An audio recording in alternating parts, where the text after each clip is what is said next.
in sketches. I could say for the air, but we're on there. Oh, we are on the air. Yeah, we're rolling.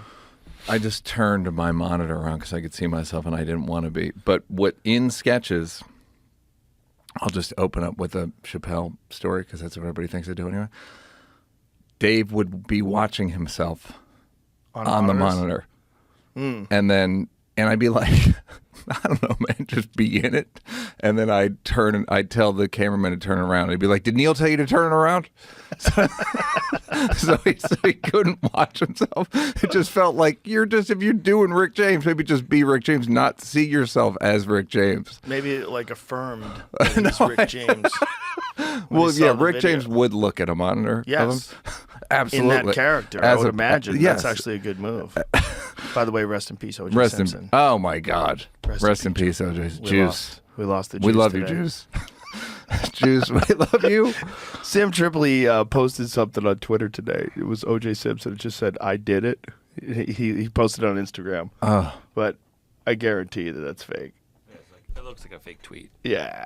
I watched, there's a lot of fake tweets. There's a video of a compilation of Norm doing OJ jokes. And it's 11 minutes. And I watched it and then went back and started. It's so glorious. It was so relentless. He was so good. He was so fucking funny. We're talking about OJ. No, he was. Norm was so fucking funny.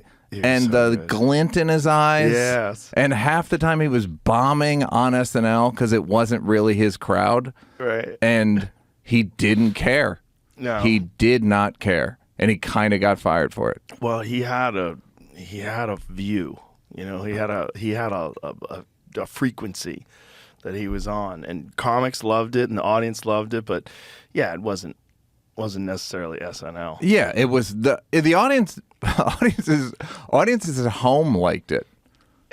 Yeah, it's 11 minutes of Norm just like, and then this stare after the punchline as it's either working or not. It's just glorious. That's skinny Norm. Look how skinny he is there. Yep, the suit too big. Yeah. And yeah, they didn't. It wasn't like it wasn't like lauded within SNL. So it was like his own like guerrilla unit. Him and this guy Jim Downey, who wrote kind of all of it themselves. Well, SNL seems like they handicap themselves, like they're handcuffing themselves. Back then it was, but less back then, but now for sure. I haven't watched very much. Me and Joe's are friends. I just haven't seen it in a long time. He's funny. Yeah, Joe's very funny, but He's like very funny. And but I haven't seen it. I haven't seen it. I had a sketch that I wanted Jost. I wrote so the week Shane got fired, whatever, unhired. I thought of a sketch, and I texted. I was going to be in New York, and I had like a sort of open door policy at SNL where I could just write because I wrote there with Dave. So I had a sketch idea for Jost where it was a couple is getting ready to, they're in bed and they're like, so any STDs you wanna tell me about? And they're like, no, I'm clean. And any podcasts?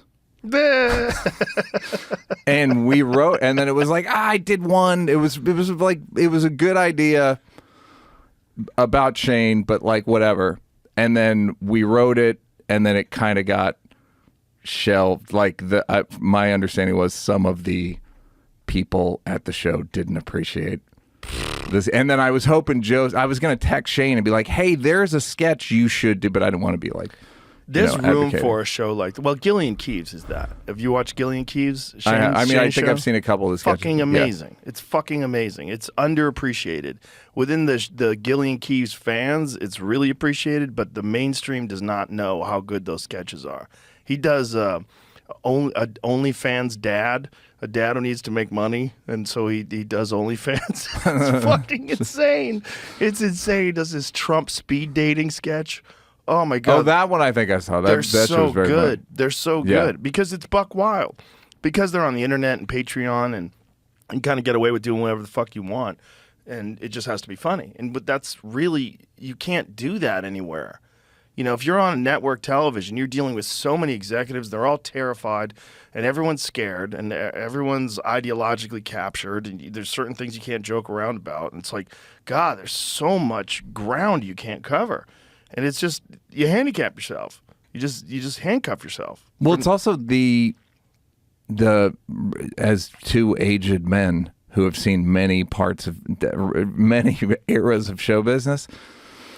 It seemed it's so the whole thing has got the TV now feels like a 78-year-old woman who still thinks she's fine. And it's like, bitch, you're not fine no more. You don't gotta carry yourself like everyone wants to fuck me. It's like, not really. Yeah. You have all like the props from when everyone wanted to fuck you, but there's a lot of other women out here now. And they still think they haven't really adjusted. They kind of can't. Right. You know what I mean? Like, how do you reduce network television? How do you reduce late night TV? How do you reduce sketch shows? How do you? It's all the still real problem has to be what it always was. The format is just it's so restrictive. The fact that you have to break for commercials, the fact that you have a specific amount of time, all of that is just you can't compete with the internet because of that. It's just. You just can't. And then you have all the meddling.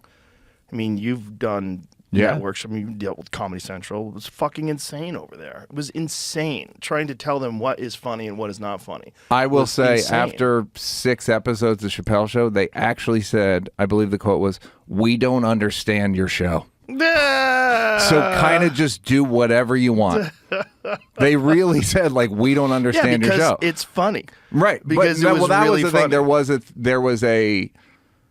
We did the sketch, The Mad Real World, and one of the execs said, like, it's a collection of unfunny scenes back to back.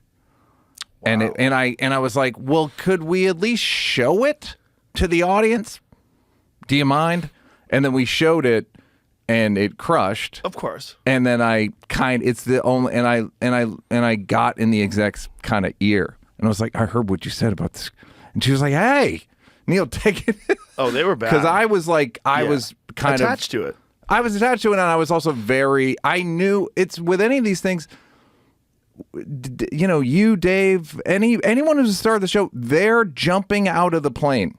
Let them pack their own chute.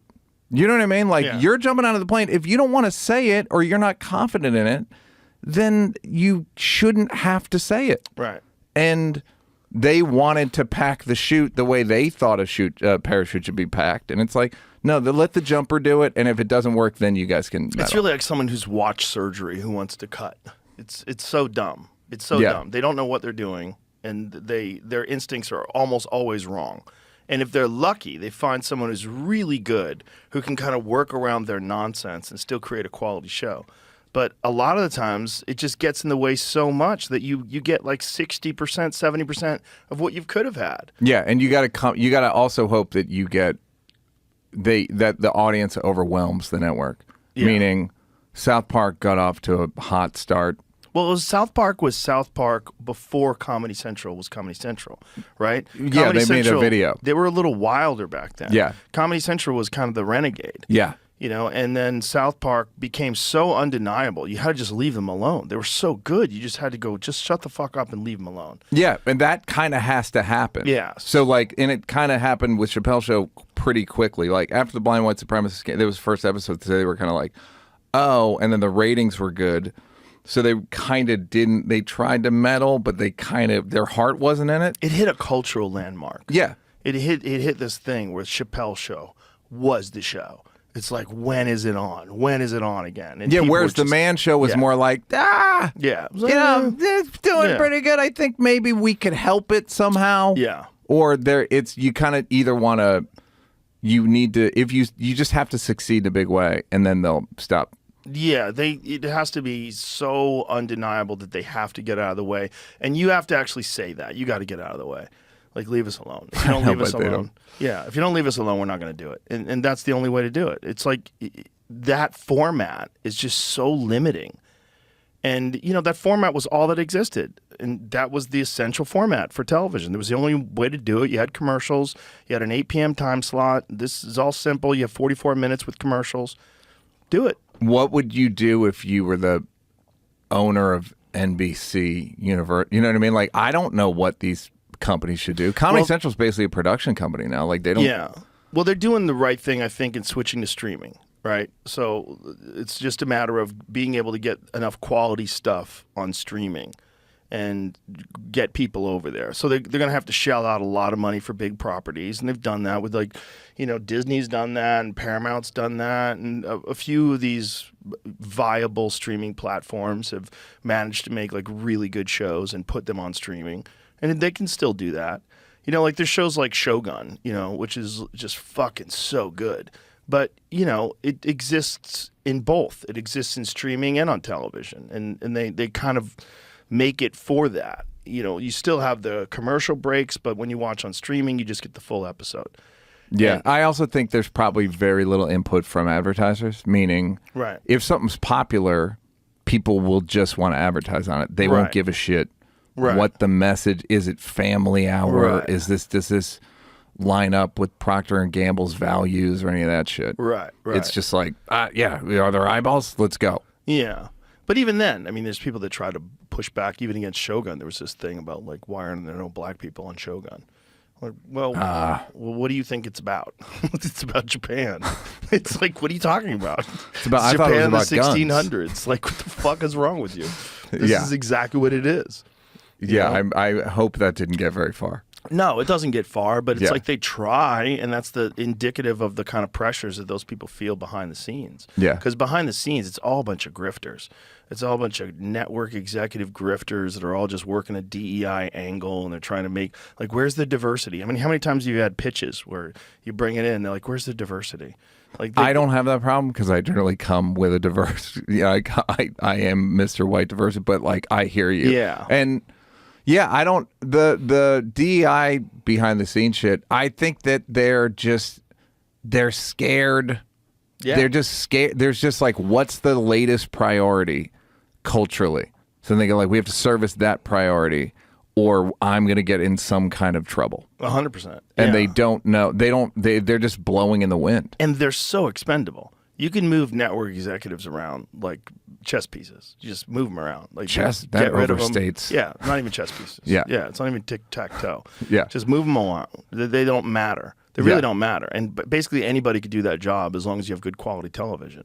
As long as the people that are making it, you know, the Paul Sims of the world, the people that make really good shows, just leave them the fuck alone, and they'll make great things. Yeah, that's the thing I always want to say. It's like, my standards are higher than yours. Well, you actually I understand want to it. bomb less than you do. Right. I don't want this to go poorly. I understand that it's because they're basically backseat drivers. They kind of are like extra, like over cranked. Yeah. But, like, you know, I'm worried.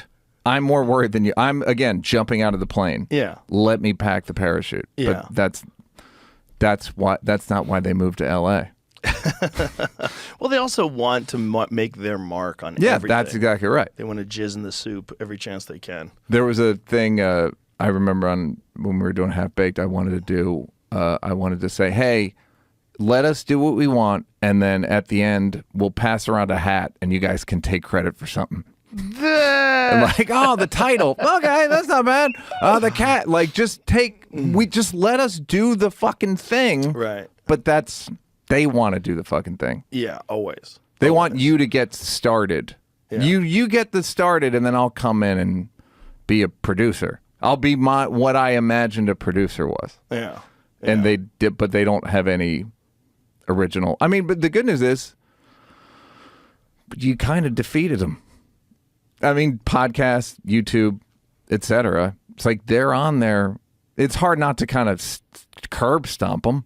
Well, it's just they almost can't compete with the instantaneous access, the free access. You can get it anywhere. Get it on your phone, you get it on a tablet, get it on your computer, you get it anywhere. And it's available anytime you want it. You can pause it, you can leave, you don't have to wait for a time slot. You can watch all of them when they come out. It's just that format that exists, like the Netflix format of releasing the entire season of show. You can't compete with that. People love that. They love binging. They love it. They love the fact that it's available anytime you want it. They love the fact there's no commercials. All that shit is just, they're just trapped. And if I was a network executive, If I was at the top of the food chain, I would be really thinking, like, is there another way to do this? Does it have to be this way? Does it have to be commercial breaks? Because nobody watches those. They're not good. They're not funny. Okay, but I've heard, and I haven't experienced because I haven't made a show at Netflix other than stand-up. There are things that they need you to hit certain shit by minute 10. The end of every episode has to be a cliffhanger. Oh, really? That's what I've heard. I haven't experienced firsthand, but so it's, as a show creator, I wonder if there is a imperative to want to. You kind of want to know the information in terms of like, when do people turn the shit off? Right. When do it will it? I heard something like, if they watch the first 3, then they'll watch 10.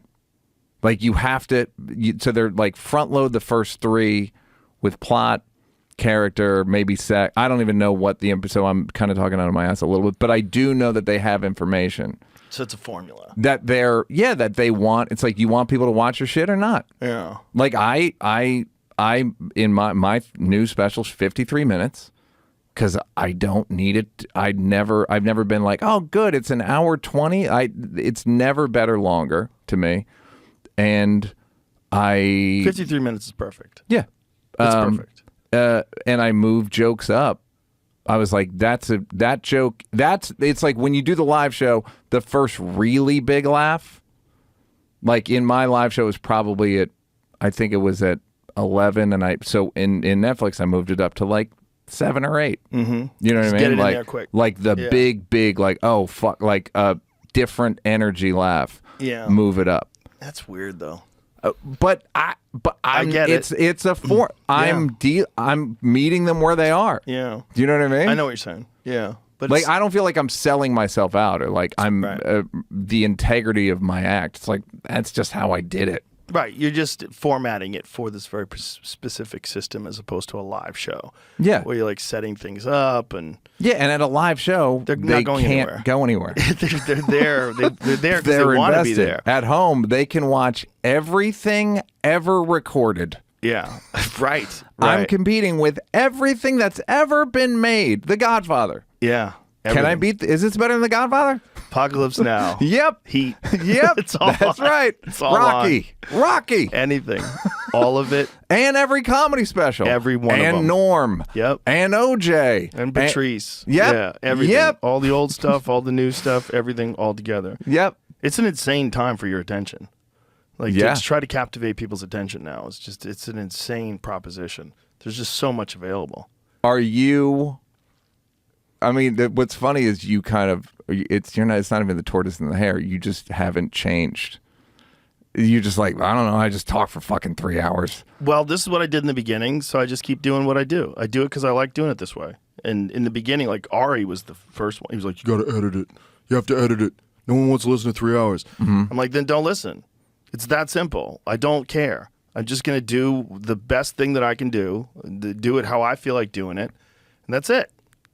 Yeah, but you know that doesn't work Duh. for most people most of the time. Most of the time it doesn't work, but it Well, works. I'm not even saying, it worked, but I'm Yeah. saying, like, do you ever think about why, or do you even give a shit? It's none of your business. I think if you think about why, you'll second guess your own instincts, Yeah. and that's never good. Yeah. Because they've been good to me so far. I know what I just stick with me. I know what I like. And if I'm actually genuinely interested in that thing, this subject, I think other people will as well. Like, if I bring on someone who's a beekeeper, I don't think, wow, this is going to be a big episode.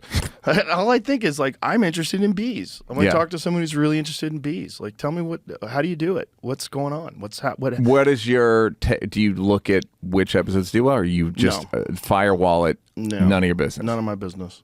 Yeah, I don't care. I don't pay attention. I mean, I know, I hear this one's huge, whatever. I don't pay attention. This is what I'm interested in. I want to talk to this guy. I had Paul Stamets on yesterday, mushroom Great. expert. Amazing. It's good But fucking protocol. Guy's got his own protocol. I know. That's his stuff right there. Host defense. Is this That's psilocybin? No. All right, got That's agaricon and turkey tail. That's his immune stack that he uses. There's all sorts of medicinal mushrooms that have no psychoactive effects. And is any of this stuff proven? Yeah. There's peer-reviewed studies, random controlled trials, double-blind, placebo-controlled styles with agarikon. Yeah, we talked about that yesterday too. Great. Yeah, he's a real scientist. So, the stuff that he does is very, very legit. And he's very diligent in the way he sources the mushrooms. They test them, find out which ones have efficacy, which ones don't. Because you can have, like, he was explaining that agarikon, they've identified, he has 107 strains that he has personally. And out of those strains, they've identified at least 4 of them that are like the most hyper beneficial, and they haven't tested them all. But those 4, then that's the ones they sell. Great. Yeah, and then some of them are different for different things. Like some of them are better for pox viruses, where other ones are better for RNA viruses. It's very, very interesting. Very interesting what they've done. Good. I mean, yeah, that's, this shit it's cool. We have lived in a time with a good amount of change. Yeah. Oh, there's a lot of change. There's a lot of change going on. For better and worse. Yeah, I don't know how much worse. There's a lot of confusion, but I think ultimately there's more information, and that's always better. And there's more freedom of communication, although there's a lot of attempts at restricting freedom of communication. There's still more avenues of communication than there's ever been before, which is almost always good. And we've talked about this before, but the trusting that people can figure it out. Yeah, well, they have to learn to figure it out, just like people had to learn what things to eat that are poison and what things are edible. Like you have to learn that. And we have to learn that with information. We have to learn that with everything. We have to learn that with styles of communication. We have to learn that with, people that are really shitty to people. Like people don't like that. That's not necessary. And learn that. And people need to learn that. And that's how you learn it. You learn it by watching people sort of get ahead, but just by being cunts. And it only goes so far, and the audience turns on them. And, recognize that some people are just, communicators, and they're just calm and nice. And that's better. And you could still get all the same information and still have interesting debates and conversations. You don't have to be a cunt. Yeah, because I think about, I'm not very, so I feel like you're paranoid, or not paranoid, you're skeptical of control, right? Yeah. And I always go, why am I not skeptical of control? Like compared to you, or compared to a guy like Dave, who's also very skeptical of any sort of authority or institution. And I was thinking, I'm so glad to not be under the Catholic Church anymore. That everything is better. Right. To me, like the government, I don't give a fuck. Right. Like I truly don't. Apple, you want to listen in? Good. I don't give a shit. You can't send me to hell. So I don't even care if you overhear me. This is better than the way I grew up. Right.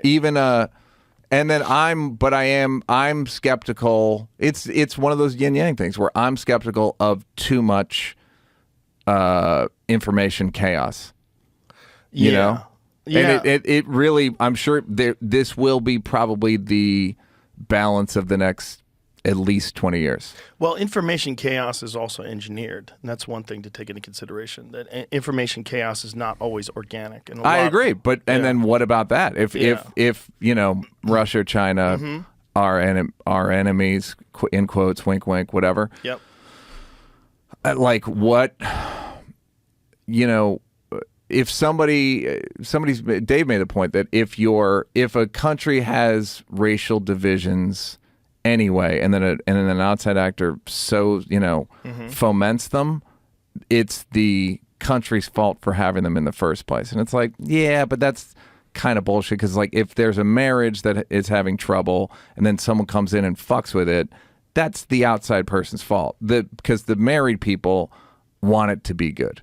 Do you know what I mean? Like America's going to have conflict naturally, and I think it's natural to have that, and it's okay to have that, and we need to figure that out. But once an outside actor comes in, I still blame the outside actor for fomenting, and I feel the same way with the information stuff. Like, I'm with you in terms of like we do need freedom, but I still blame the outside actor for coming and creating more chaos. I think it's an unavoidable evil. If you're going to have freedom, you're going to have the freedom of bots. You're going to have the freedom of people that hire people in these troll farms where they have thousands and thousands of accounts, and they just push different narratives, and they get involved. You know, we had Renee DiResta on once who studied this, and one of the things that she studied about what are the things that Russia had done during the 2016 election was the creation of memes, and some of them were really funny. And they were memes that were very specifically designed to push certain narratives and make fun of certain things. And that they had made so many accounts, thousands and thousands of accounts. They had actually organized a Texas secession meeting across the street from another meeting. I know, they organized, that shit was, which was it's so like Monty a Muslim Python. meeting. Yeah. They wanted these people to be fighting with each other. Yeah. And they do that online constantly. There's so many times, well, I'll see something that's contentious, something that's socially, something that's like very explosive. And then I'll look in the comments and I'll see some outrageous statements, and it's like a couple of letters and a number for the account, and I'll click on the account and I'll go into it. Oh, it's a fake account. How many of those are there? There's fucking hundreds of thousands, if not millions. There's an FBI analyst that did an estimation, and he thinks that there's 80%. He thinks 80% of the Twitter accounts that are were in circulation, at least at the time, were trolls. 80%. Yeah.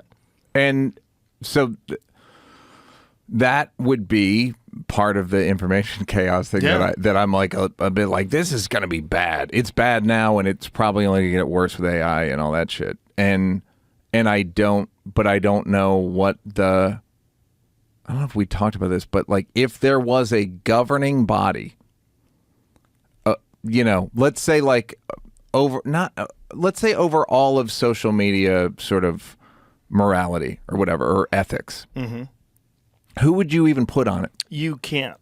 It can't be done. It can't be done because the government can't be trusted because they're doing it. Right, but let's say government is involved. The people elected it. Do you know what I mean? If there was a way to get get around the government, it's not possible. For instance, like who Jon Stewart. Yeah, but people would have access to that. Like Jon Stewart couldn't talk about China on Apple, so he left. He left. Yeah, it doesn't work.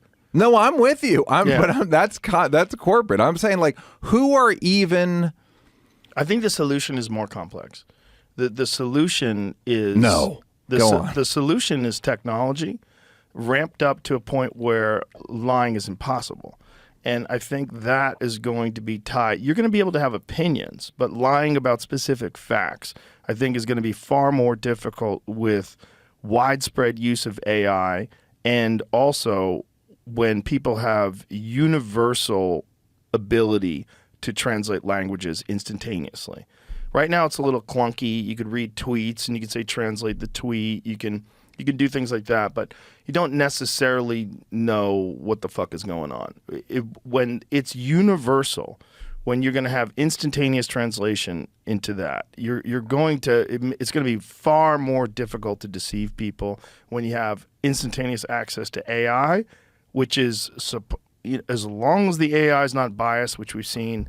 AI is programmed, and the Google AI, founding fathers. We talked about this like 8 years ago when I pitched Robo President, and then it became if there's an AI president, then it's the thing that's going to be argued about is what information are we loading in? Right, and what are the values that the AI has? Like, is the values for the human race? Is the values for New York City? Is the value for the country in general? Yeah, what is the values, and what is its imperative? Like, what is it trying to do?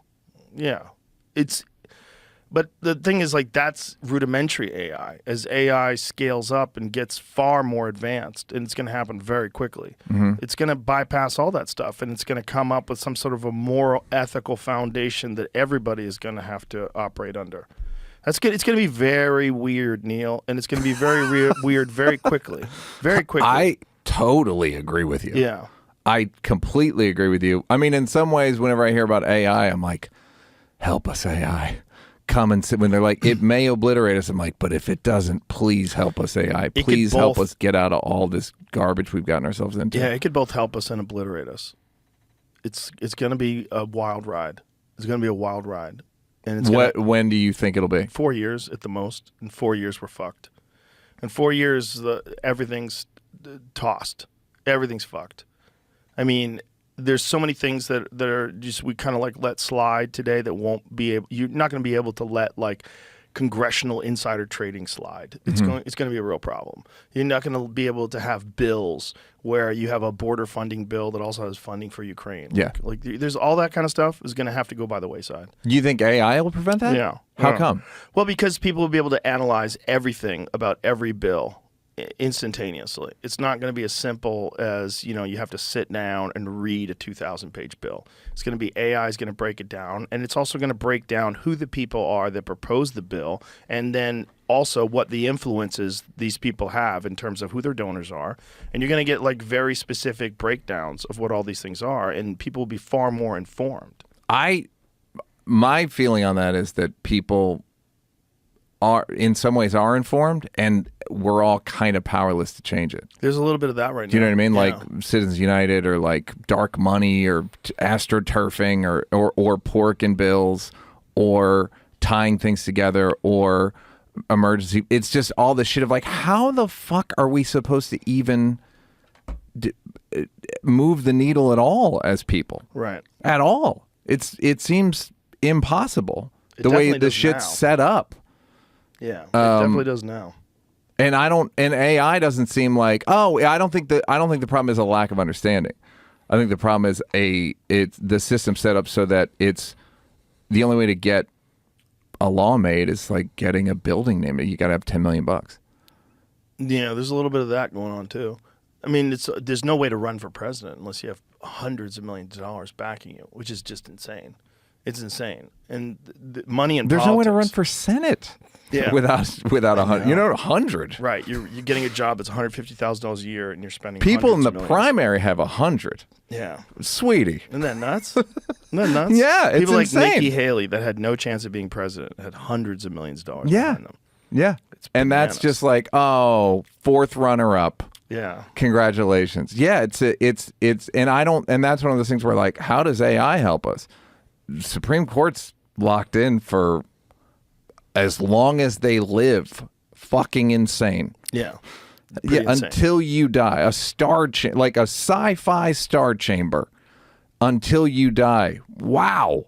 That's a And horrible idea. It's not even dependent upon whether or not your ideas are even make sense.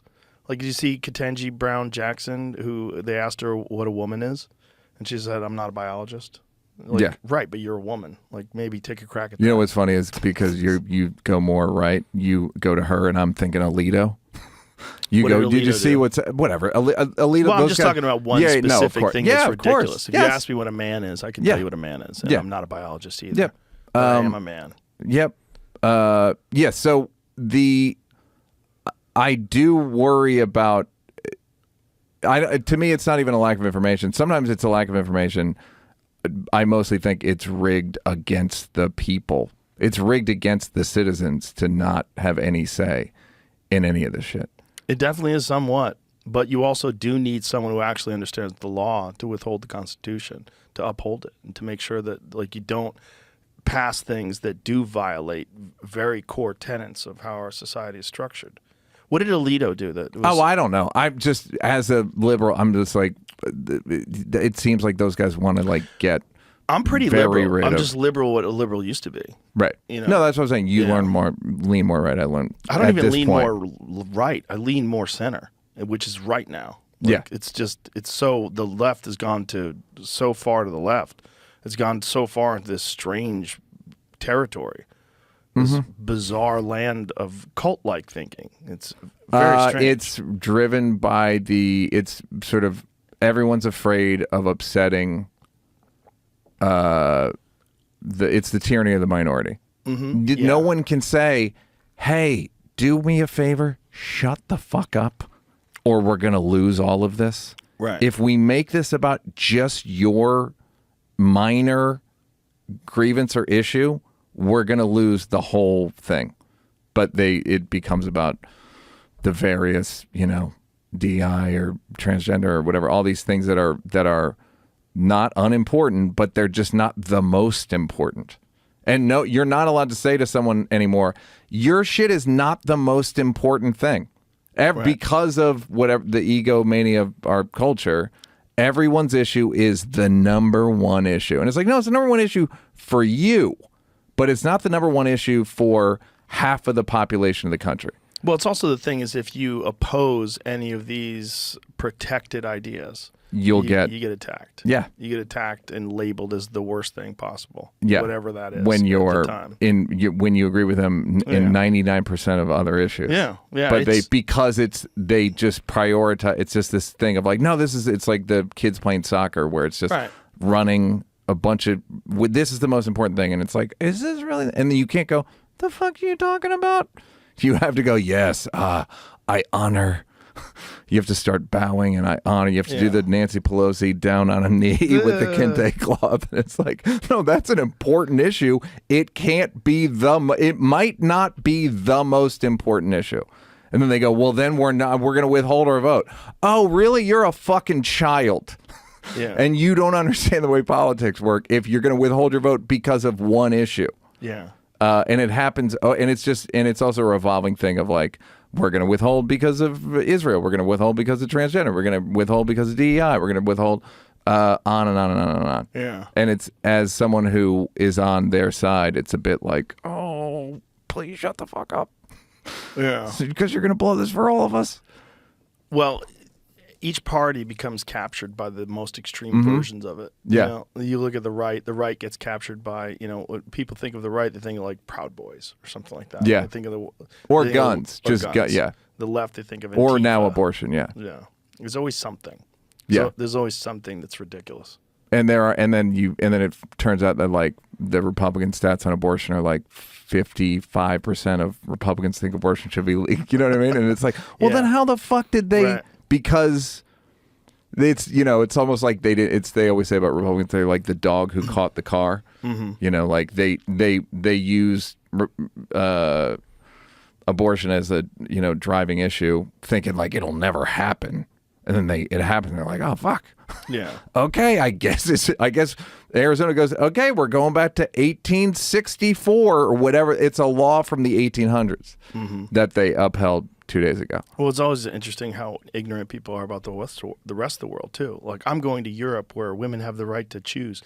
Well, go to France because they have a limitation there too. It's like, I think it's no one ever looks it up. Limitation. Also, try to get a citizenship. How are you going to do that? Yeah. How you gonna do it? Look it up once, but they haven't looked it up. Yeah. I've been doing a joke about how American women are like American men are the worst, and I'm like, oh, who do you think's coming? Who's coming? Italian guys? First of all, they're bringing their moms. That's A, and B, you're gonna have to start cooking dinner at 2:15 every afternoon.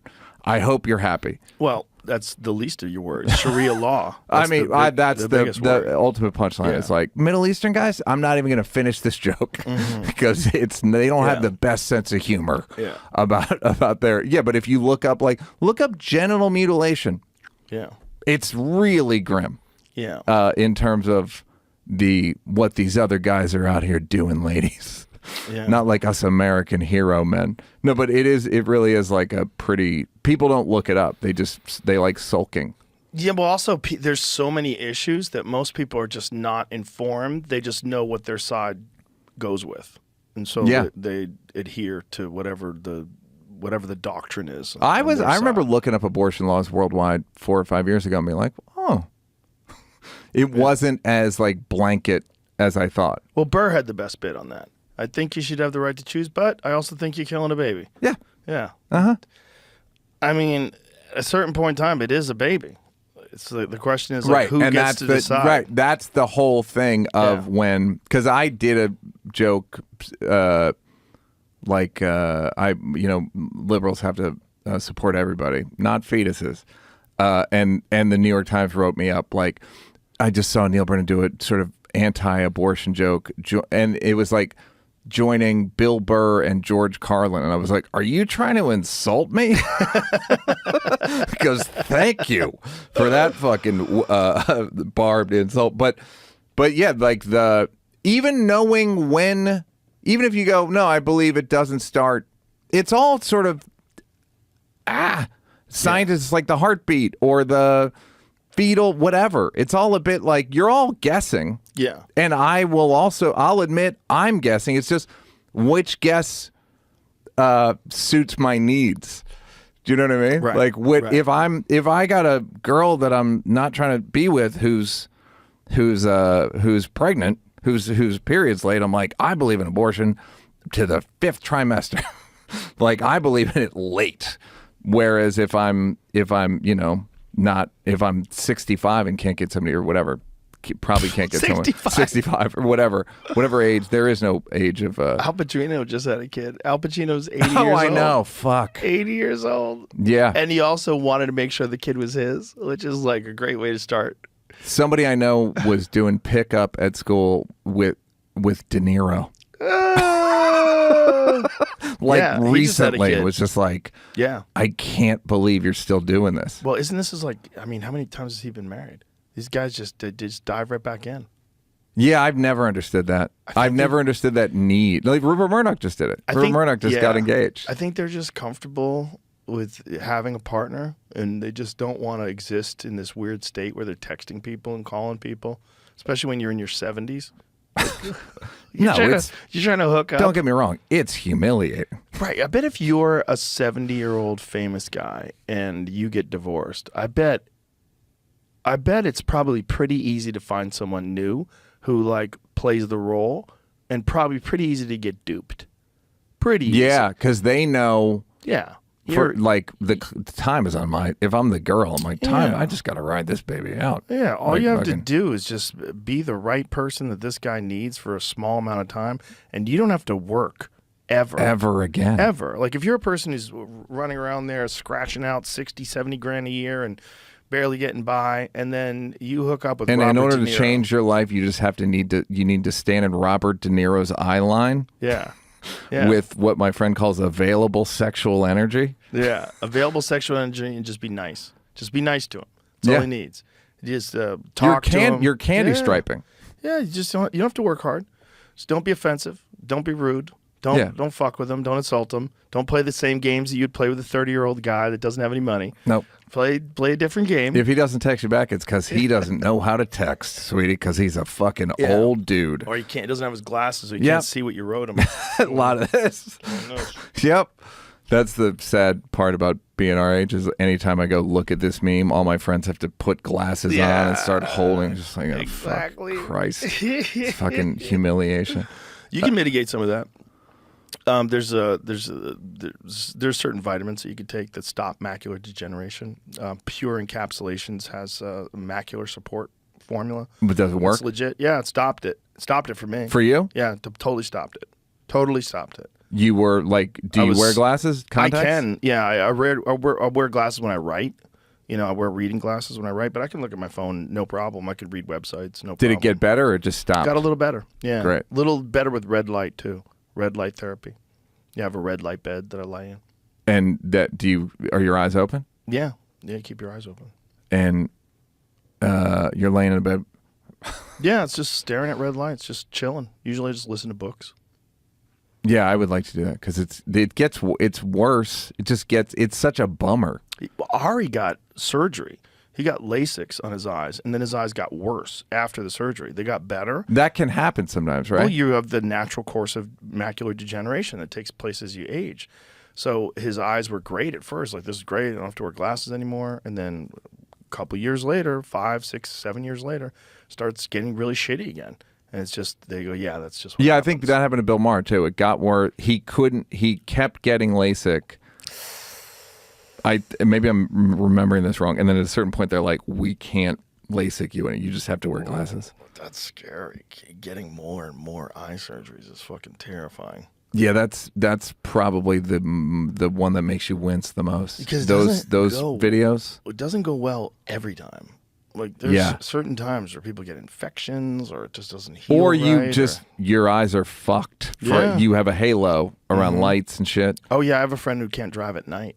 He got LASIK, and now he can't drive at night. I think I would murder the doctor if that happened to me. He was so upset because he's like, I could have driven at night and just worn glasses when I had to read things. He goes, now I can't drive at night. Because if headlights see him, it's just like he's just blinded by halos. He can't Nightmare. see around the circle. Like, he doesn't know where the car is, where the headlight is. He just sees this circle of light that surrounds things, like headlights and street lights. Just terrible. Yeah, I don't. That would make me feel so sorry for myself if I went for surgery and was like worse off. Yeah, that's a problem with some surgeries, and the problem with surgeons is that when you have a hammer, everything looks like a nail, and that's the only solution. I mean, Yeah, that's most. I've had a bunch of surgeries that I avoided, where the doctor's like, "You're gonna need surgery." And I was like, "Are you fucking sure? Like, are you sure?" And Knees, shoulders, shit like that. Shoulders is the big one. Yeah, I wound up getting stem cells in my back. I had bulging discs, and they're like, "You got to get that trimmed." And I was like, "Are you sure? That's the only way to do it?" It's not the only way to do it. What did you do? Decompression, stem cells, fixed it. I have zero Really? problems. Yeah, zero problems with my neck, zero problems with my shoulder. I had a full-length rotator cuff tear in my shoulder, and they were like, "You're gonna need surgery, 100%." And I went back to the doctor 6 months later. It's like, this is fucking crazy. Like, that tear doesn't exist anymore. What did you Because do? stem cells. Yeah. And direct into Yeah, it? direct into it. Yeah. And did you have to go far? Was it just like local?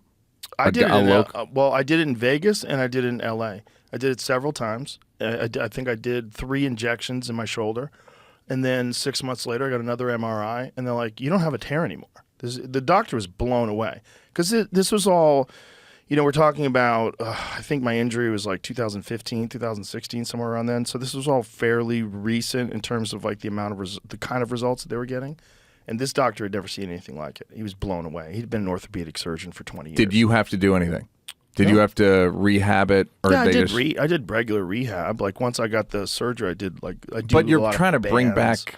What do you bring? You're regenerating tissue. You're regenerating. Can rehab tissue. help you with that, or is that just stem cells? It strengthens it. I think the rehab with the stem. The key is it's like not injuring it while you're healing.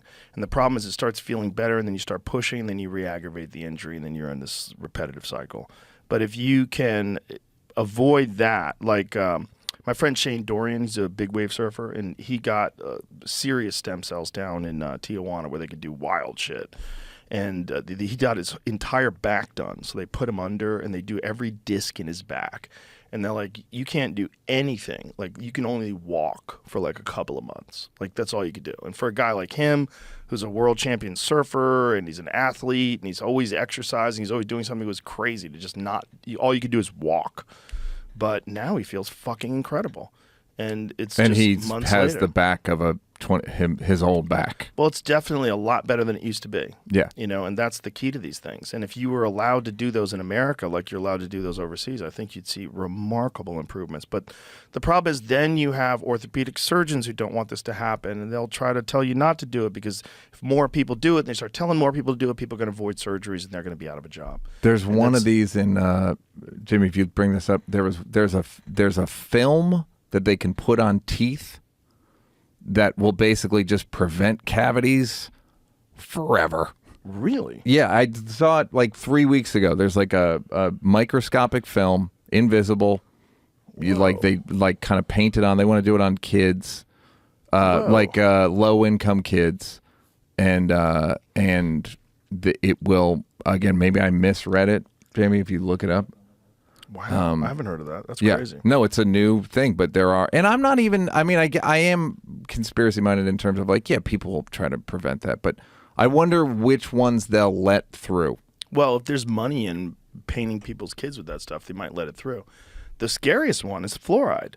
The fluoride in the water thing is bananas because they're like, oh, it prevents tooth decay. It also fucking causes a drop in IQ that's absolutely measurable. If you could see the difference between the amount of fluoride in the water and the amount of the drop in IQs in that area, there's a direct correlation. But it's in like a lot of countries. Fluoride is a weird one, man, because there's a lot of like very credible scientists that would point to the fact that fluoride is a neurotoxin. It's not good for you at all. And they're like, oh yeah, but in small doses. But fucking says who? Says who? And for what purpose? The way I pointed out, it's like, if someone gets skin cancer and you say, oh, okay, well, we're going to put sunscreen in all the apples. Well, hey, hold the fuck on. How about just brush your fucking teeth? Why do you have to put that shit in the water? So every time I cook spaghetti, I have fluoride in my fucking spaghetti. Like, what are we doing? Like, yeah, I mean, I'm curious because I looked this up recently because what I've heard is the amount of fluoride that makes it toxic is like just a huge amount. It's like the dog eating chocolate thing. Do you ever look up how much chocolate a dog has to eat But to kill it? Yeah, it's like half its body weight or something. It's a huge amount. And what I remember is that in order for fluoride to be toxic, it's got to be a major amount. Right, but there's a correlation between high levels of fluoride in water and low IQs.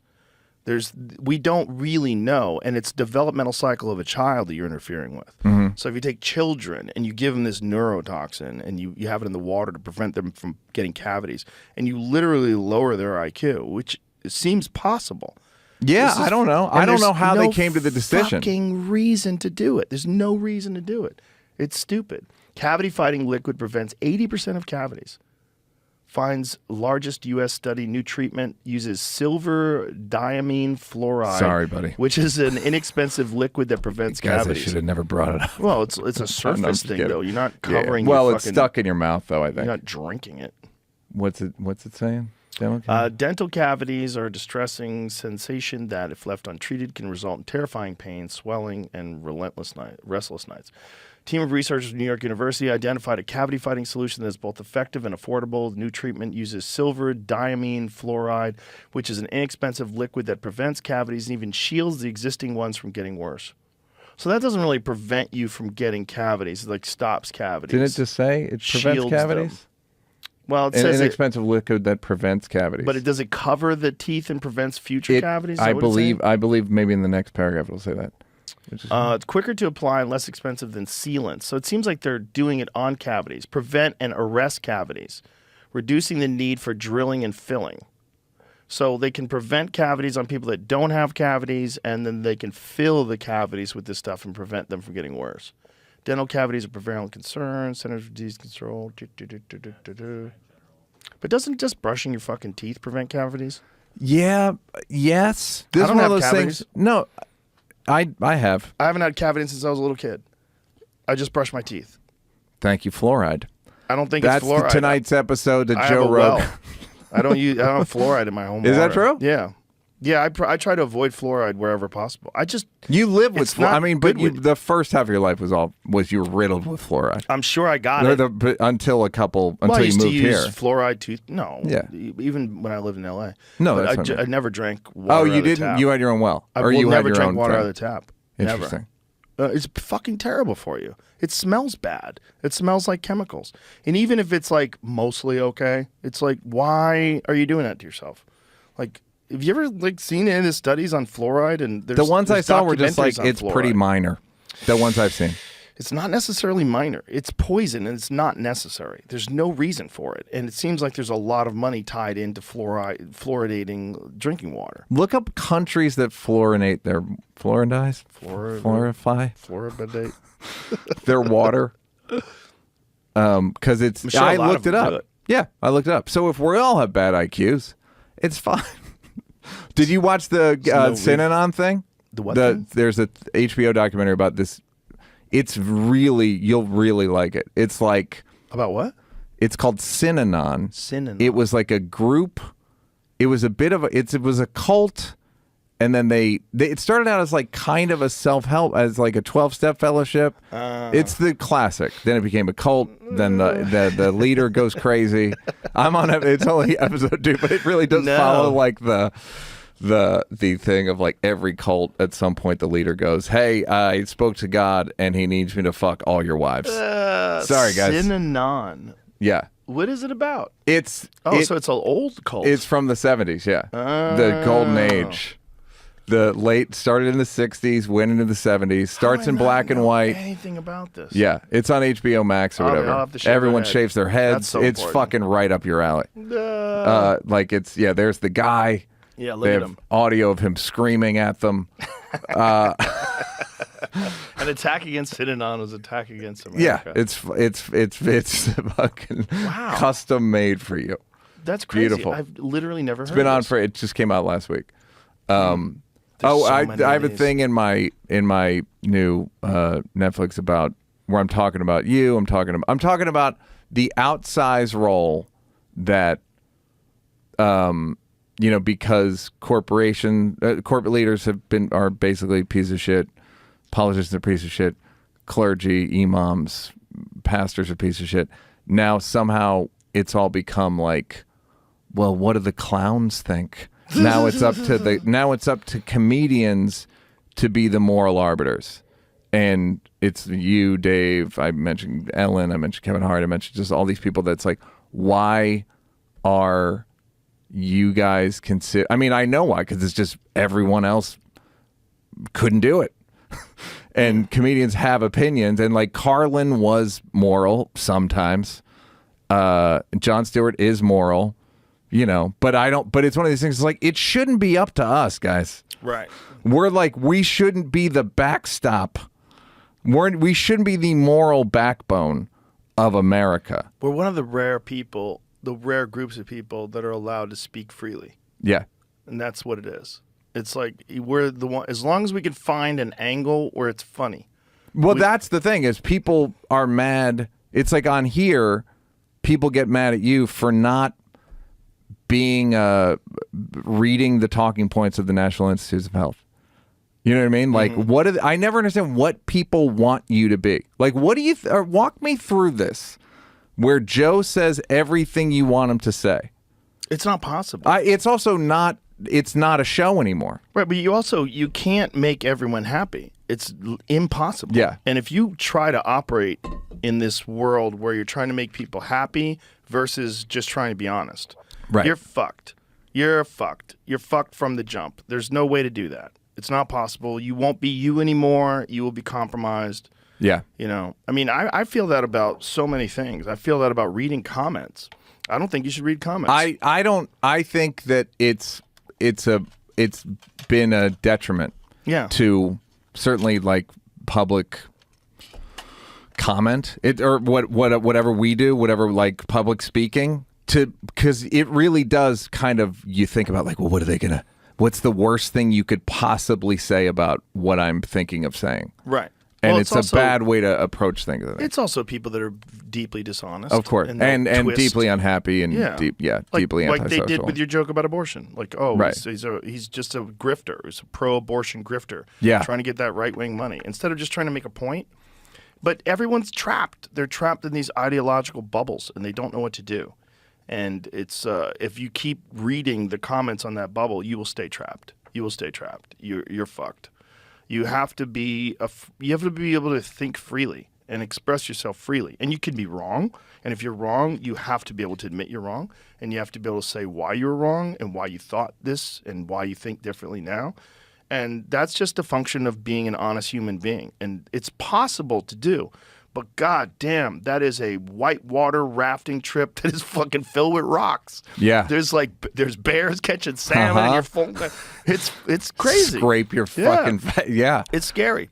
It's scary. How do you like do you monitor yourself at all? Do you know what I mean? Like have you gone like, boy, this is getting pretty this megaphone's getting pretty big. You're having to hire a lot of security at your live shows. You know what I mean? Like, just, I'm assuming like the venues are getting bigger. There's just more. Does it ever go? I mean, it's got to be validating for you as a person, right? You got to be like, oh, I must have done some shit right. And then does it make you police yourself? Do you go like, let me really try to be? I think it makes you definitely have to be more clear with what you think and why you think it. Instead of just shooting off the cuff, which I definitely used to do a lot when I was younger. I'd have an idea in my head and I'd just run with it and then I'd try to defend that idea. But even the fluoride thing, right? Yeah. What we just talked about. Mm-hmm. That's the same conversation we would have had 10 years ago. Sure. Right? Yeah. Do you now think of do you go, I have to know what studies are what, and if that's true, and it's been, replicated, et cetera, et cetera, et cetera, or is it still kind of the same? Like, yeah, I think I read that. The same thing we all do generally, which is like, yeah, I read that, or I heard that, or whatever. Well, like, it's been a while, but I have read multiple studies on No, yeah, but I've I'm saying talked to multiple experts. Yeah. And if I didn't, I would say I'm not sure. I'm not sure. I'm not sure. But fluoride is not healthy. It's not, it's yeah, not a good but thing I'm for you to saying, take. I'm just wondering about your that's process. one of those yeah. ones where I can just say that. Yeah. But then there's other things where it's like a vegan diet. I know people that do it. I know people that have pulled it off. It's possible to do it. Hey, you look like shit. No, I'm just kidding. You motherfucker. You look all right. You look thin and healthy. Thank you so But much. you can do it if you supplement carefully, and you're a smart guy. You know what to eat and what not to eat. You And know I can get my blood tested yeah, and go to a guy you get and he tells vitamin me, B. yeah. You have money. Yeah, You can yeah. do all the things that you do to make sure that you're okay. And it absolutely can be done. I know people that eat a vegan diet. And I also think there's biodiversity. There's some people, their ancestry is very different. Their genetics are very different, and they're much more vegan diet is more tolerable for them. Like Indian people. Indian people have been eating vegetarian food for so fucking long. Mm-hmm. You know, I would imagine Yeah. that their body, their genes have adapted if they've come from a long line of vegetarians. Yeah, like they're kind of stuck with vegetable, and they're they're kind of stuck. I mean, maybe with, it would be not stuck with- beneficial yeah. for them to supplement with Or they figured it out. protein. They have it. Their Yeah. body has figured if they're Yeah. whatever it was deficient in, it's figured out a way around it by what was available to them. Right. But when we look at countries that consume more meat, they're healthier and they live longer. Hong Kong is a great example of that. So there's some great studies that have been done on Hong Kong. They have like one of the highest meat consumptions and higher life expectancies But Yeah, and then there's also like again, Blue it's like, Zone. How long have they been doing it? Yeah, And, and the Blue Zone or the like a little bit of protein. Yeah, it's. I guess what you're saying is the acknowledgement that like shit's complicated and there's no one right or wrong answer. there's also things like healthy user bias. Like the most important thing that pretty much most of the objective doctors will say, the most important thing is physical activity. And that if you are not physically active and you eat well, you're almost better off smoking cigarettes and being physically active than doing that. By the way, this is always fascinating to me because I've been asking people, do you know what percentage of people smokers die of lung cancer? What percentage? 10 to 15%. That's crazy. Isn't that low? That's crazy. Wouldn't you think it's like 60? That's crazy. It's 10 to, and I've looked it up repeatedly. Like, am I misreading this?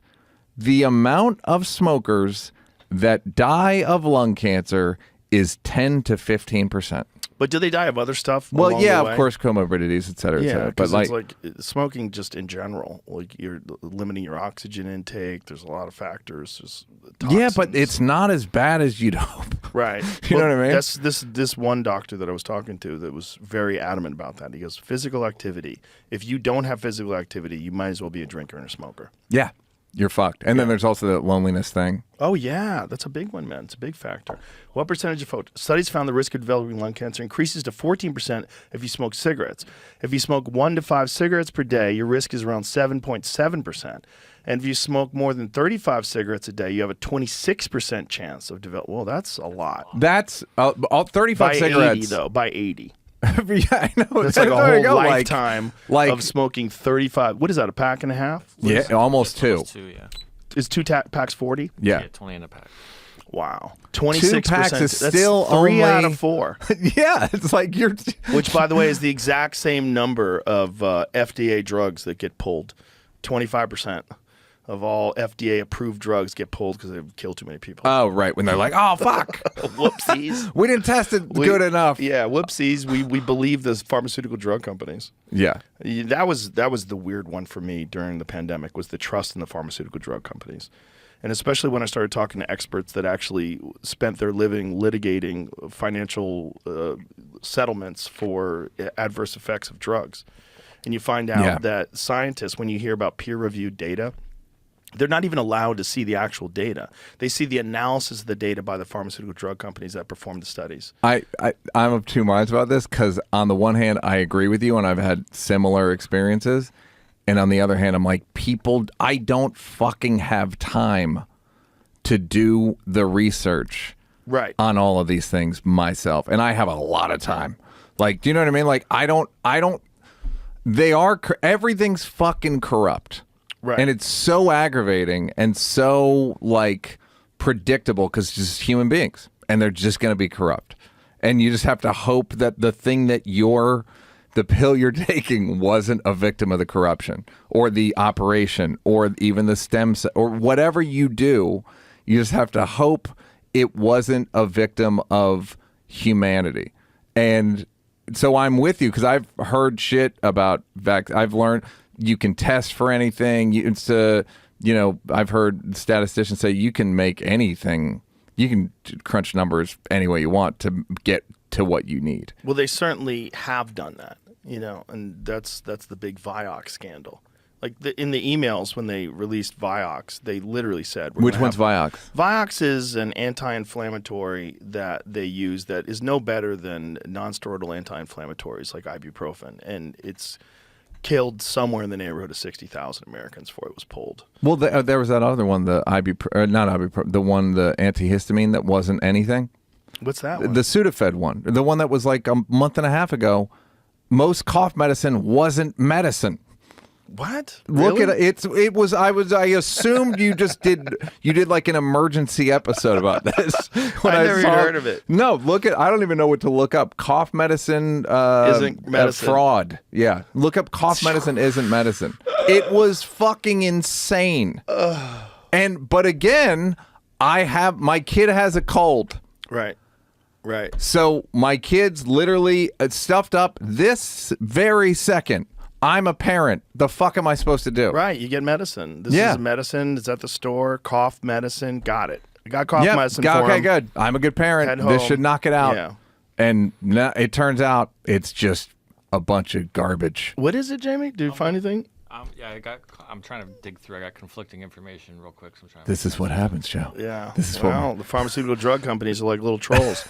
They put up a bunch of fake studies. Or shit's complicated. Yeah. Shit is definitely complicated, but there's also a lot of financial No, I know. interests That's that cloud the water. issue. It's with all this stuff. It's like shit's complicated and people are corrupt and people try to thwart information and bad information rises and there's no it's spider meme. Yeah. It's just everything's fucking incredibly complex. OJ was dead for about an hour before I saw people connecting to the vaccine. Because OJ was telling people to get vaccinated.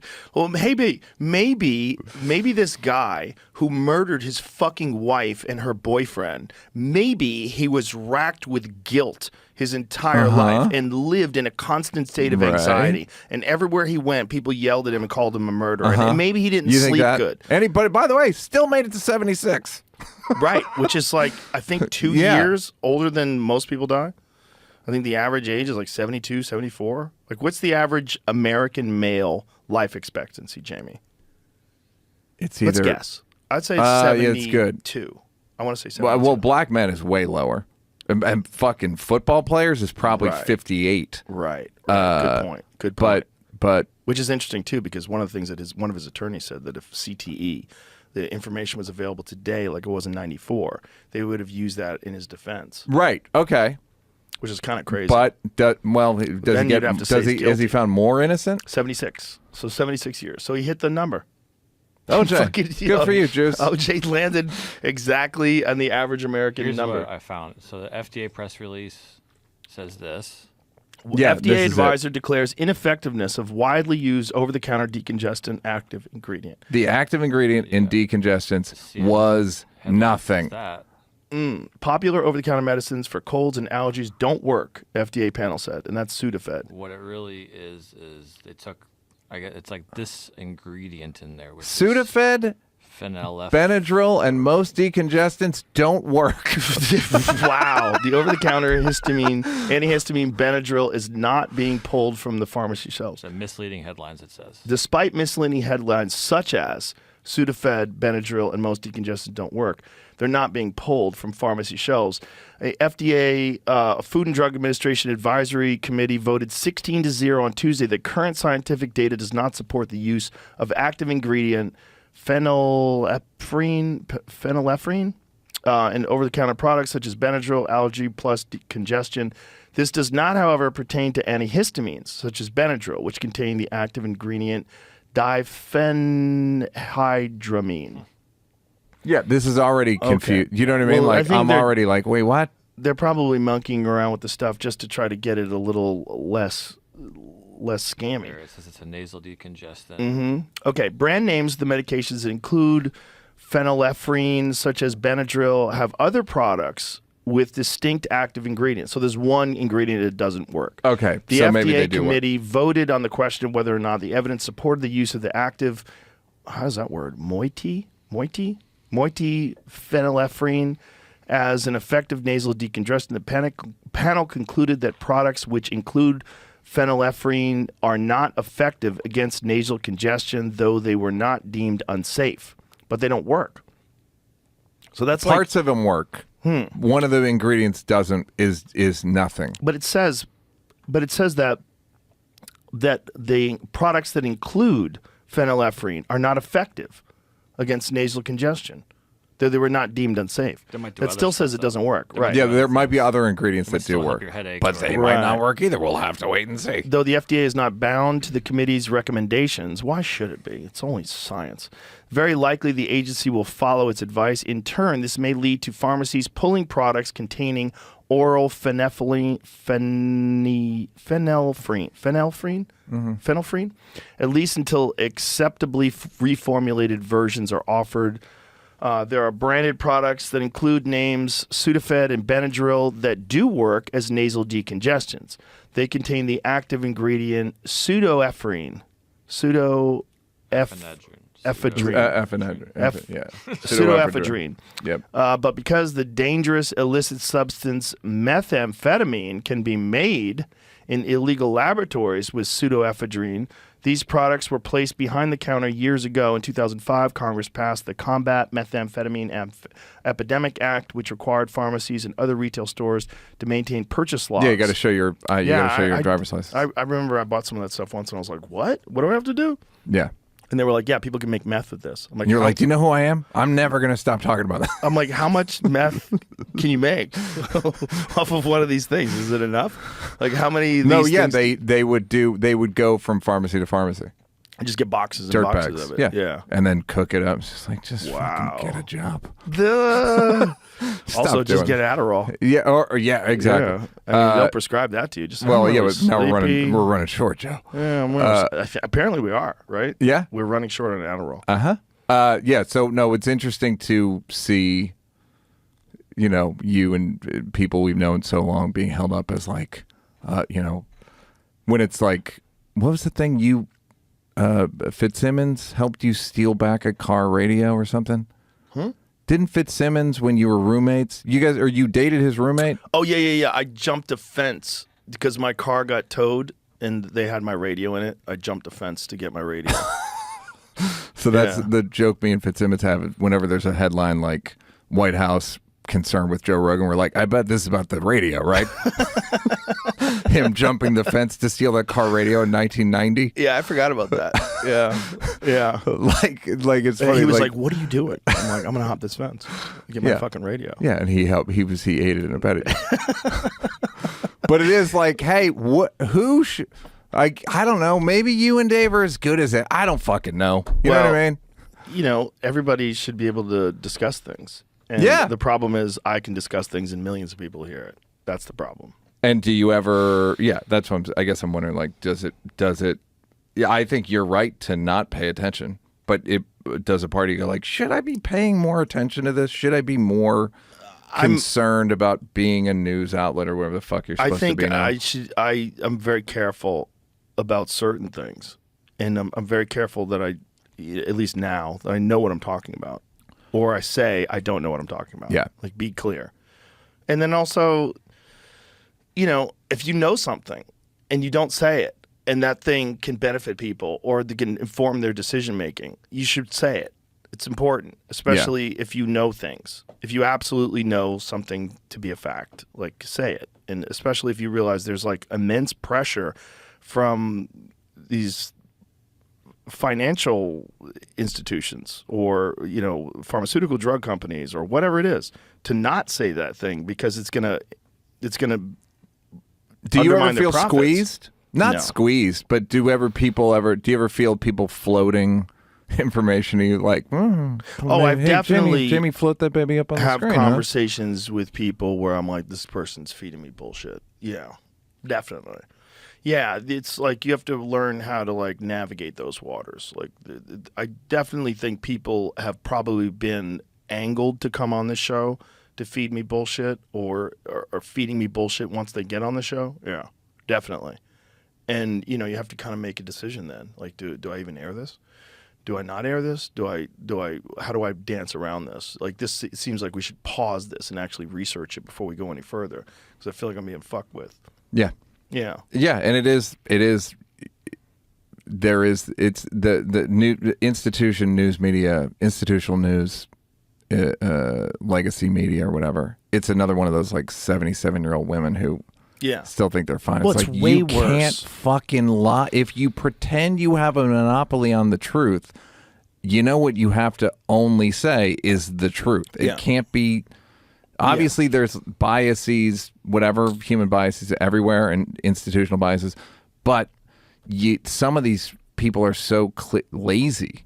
Well, it's just like you were saying with the 75-year-old woman that still thinks she's hot. Like, the news still thinks that people believe them.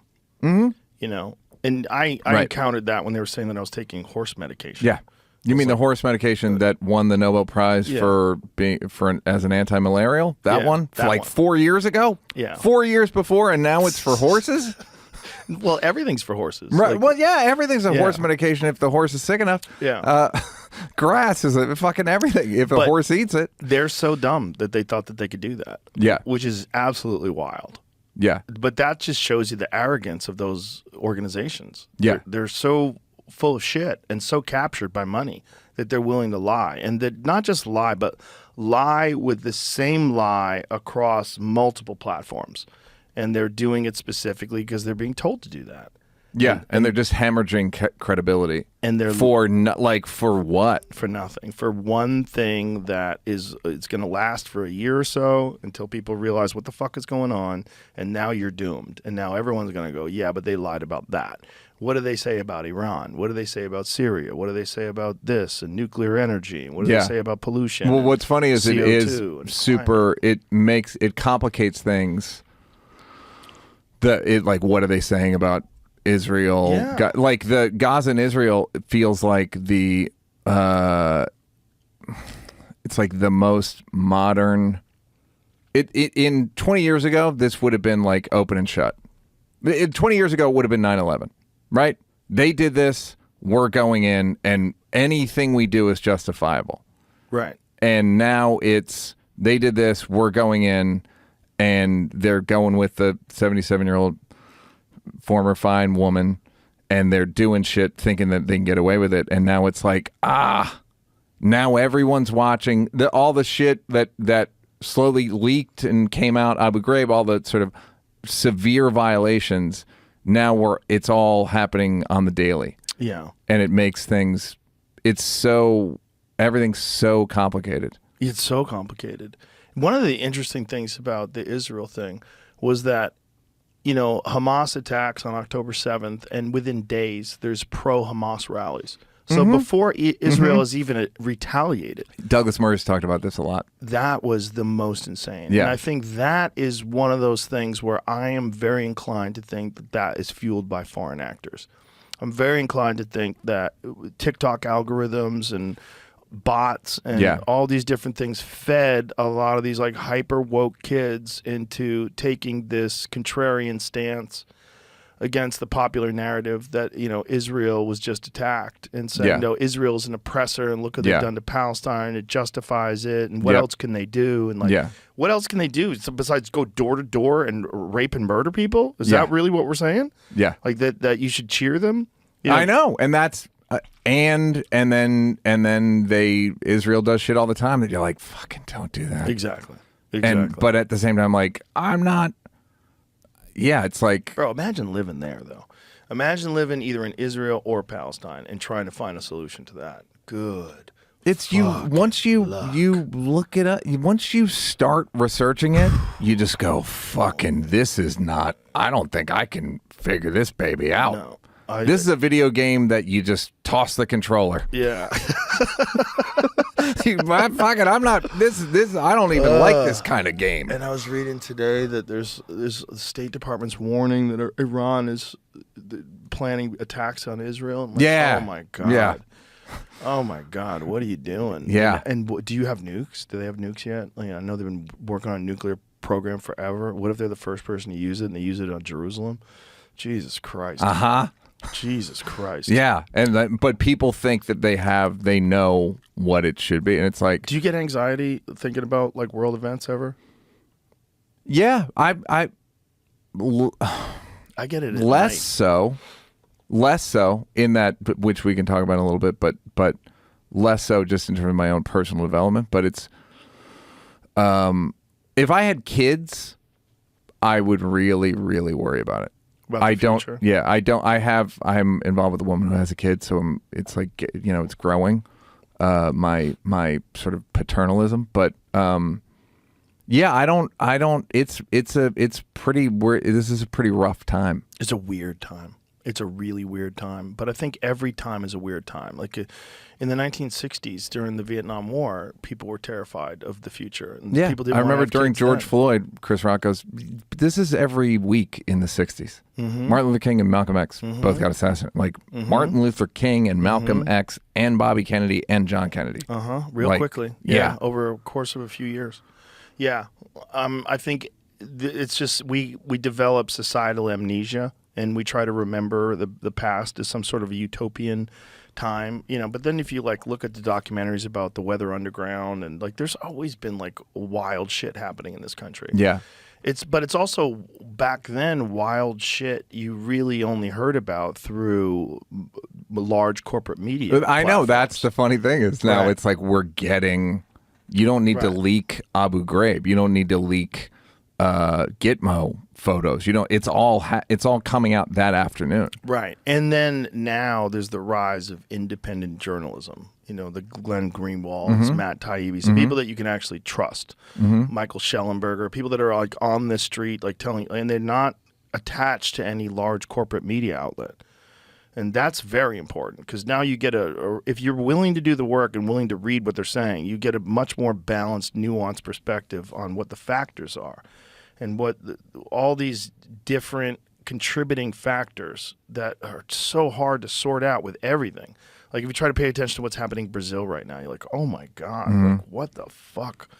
If you try to pay attention to what's happening in any other foreign country. Anywhere. Literally like Canada. Yeah. Shit that used to be like a gimme. Like, oh, Canada's Canada. fucking fine. And then you go like, what the fuck? Yeah. Mexico. Just go. Let's start at the top and go down. Yeah. Finland, Denmark. It's like fucking Iceland. All of them. And then how is mass immigration, illegal immigration, ubiquitous? How is it everywhere in the world, all at one point in time?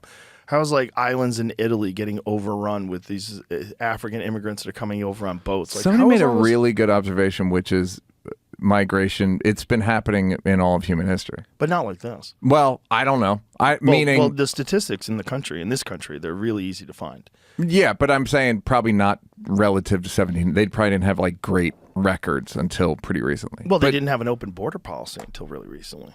Yeah, It wasn't as easy to come across. You also weren't being incentivized. You weren't being given money. You weren't being given housing and shelter. And much to the demise of the people that are poor, that live there, that are American citizens, that are freaking the fuck out in these poor communities. Like, And you also know that immigration helps the economy. Do you know what I mean? Like, that's the thing it provides. So it's again, everything's fucking like, yeah, but also, so that's where I go, I don't know. that's Tim Dillon's perspective. He thinks they're bringing in cheap labor. He thinks And that's you can't always get people what to it's work been. and construct. Well, it's that too. Including like like our great grandparents and great, like it was just, they needed jobs. Yeah. They needed jobs, and then the reason, did you read the Cliff Nesteroff book about comedians getting canceled historically? No. You might want to have money, or it's really good. But What is it called? look it up. I read it like not long ago. KLIPH book. Nesteroff, Nest. What is KLIPH? What is that? That's his name, Cliff. Oh, Cliff. Yeah, Cliff Nesteroff. Comedians, drunks, thieves, scoundrels. No, the one, outrageous history of showbiz. That one. But the reason why so many Jewish people, Irish people, and black people became comedians, it was just because they couldn't get jobs anywhere else. Lenny Bruce. Yeah. There it is. Yeah. Yeah.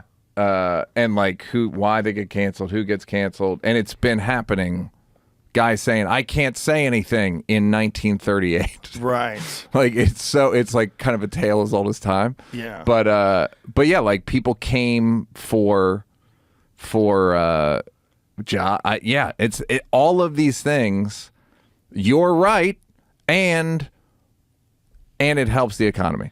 There's a meme that I found online that is it's so funny because it's from 1934. It's a cartoon from 1934 that's basically saying exactly what everyone is worried about today, both on the right and on the left. I'm going to send this to you, Jamie, about the government. Mm-hmm. It's crazy because this is the same story. It's 100 years later. It's the same story. Yeah. Pull that up. So yeah, it's the same one as like Jews are subhuman and superhuman. Look at this. Plan of action for U.S. Spend under the guise of recovery, bust the government, blame the capitalists for the failure, junk the Constitution, and declare a dictatorship. The cartoon appeared in the Chicago Tribune in 1934. Yeah. Isn't that wild? Yeah, the government is like, spying on you, and they're inept. It says up there it worked in Russia, so that's Stalin, I guess, is writing that out. Yeah. Wild. Yeah, that's what it's always been the fear. But this time does feel pretty specific. This does feel especially grim. Yeah. This period of history, but yeah, the anxiety thing. That's curious to me. That I'm not curious, but I'm interested in the fact that it does give you anxiety. Does it give you anxiety for your? Is it humanity overall? Yes. Yeah, it's humanity overall. I get it at night. Because usually that's when I'm high. There was when I'm writing, when I'm high. Yep.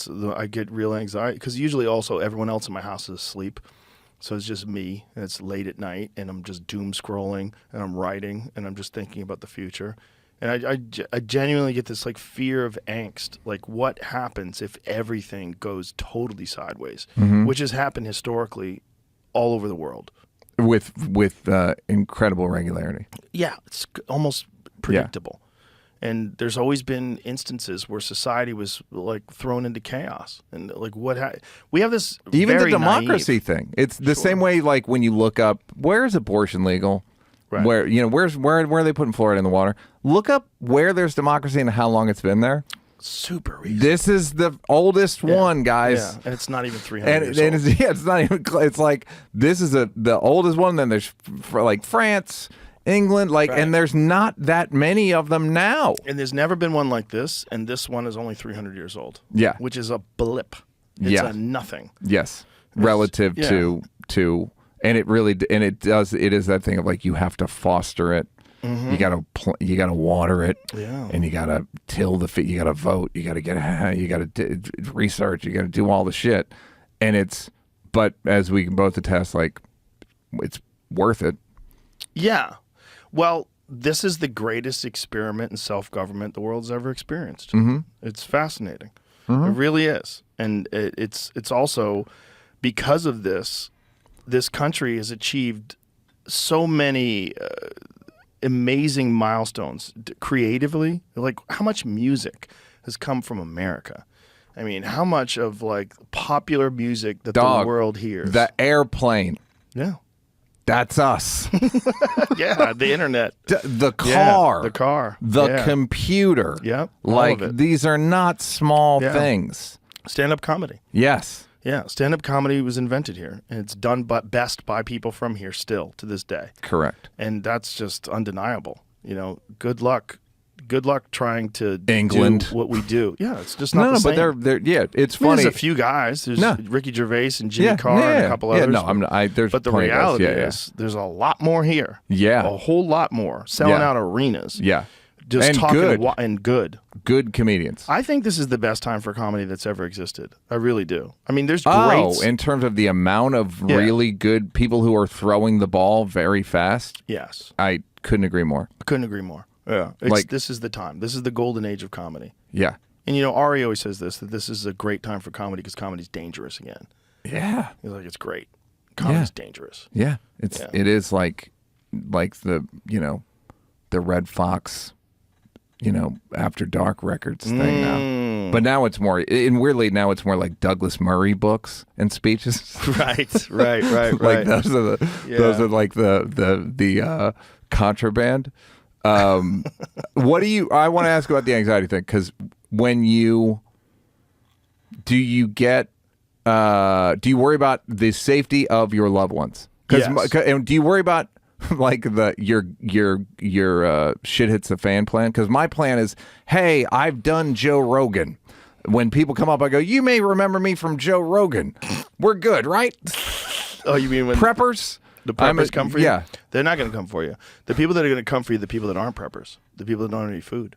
That's what's going to be scary. I don't have any either, though. Yeah, well, that's good. Hopefully you don't have any guns.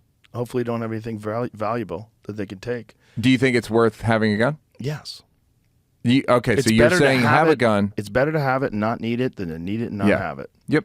Always. Yeah. It doesn't hurt you to have a gun, especially if you're smart and you take care of it and you lock them up and you know how to use them. Yeah. Yeah, it's like, one of the funniest things is people are like, you should give up your AR-15. You don't need it. You should send it to Ukraine so they can fight the Russians. Like, okay.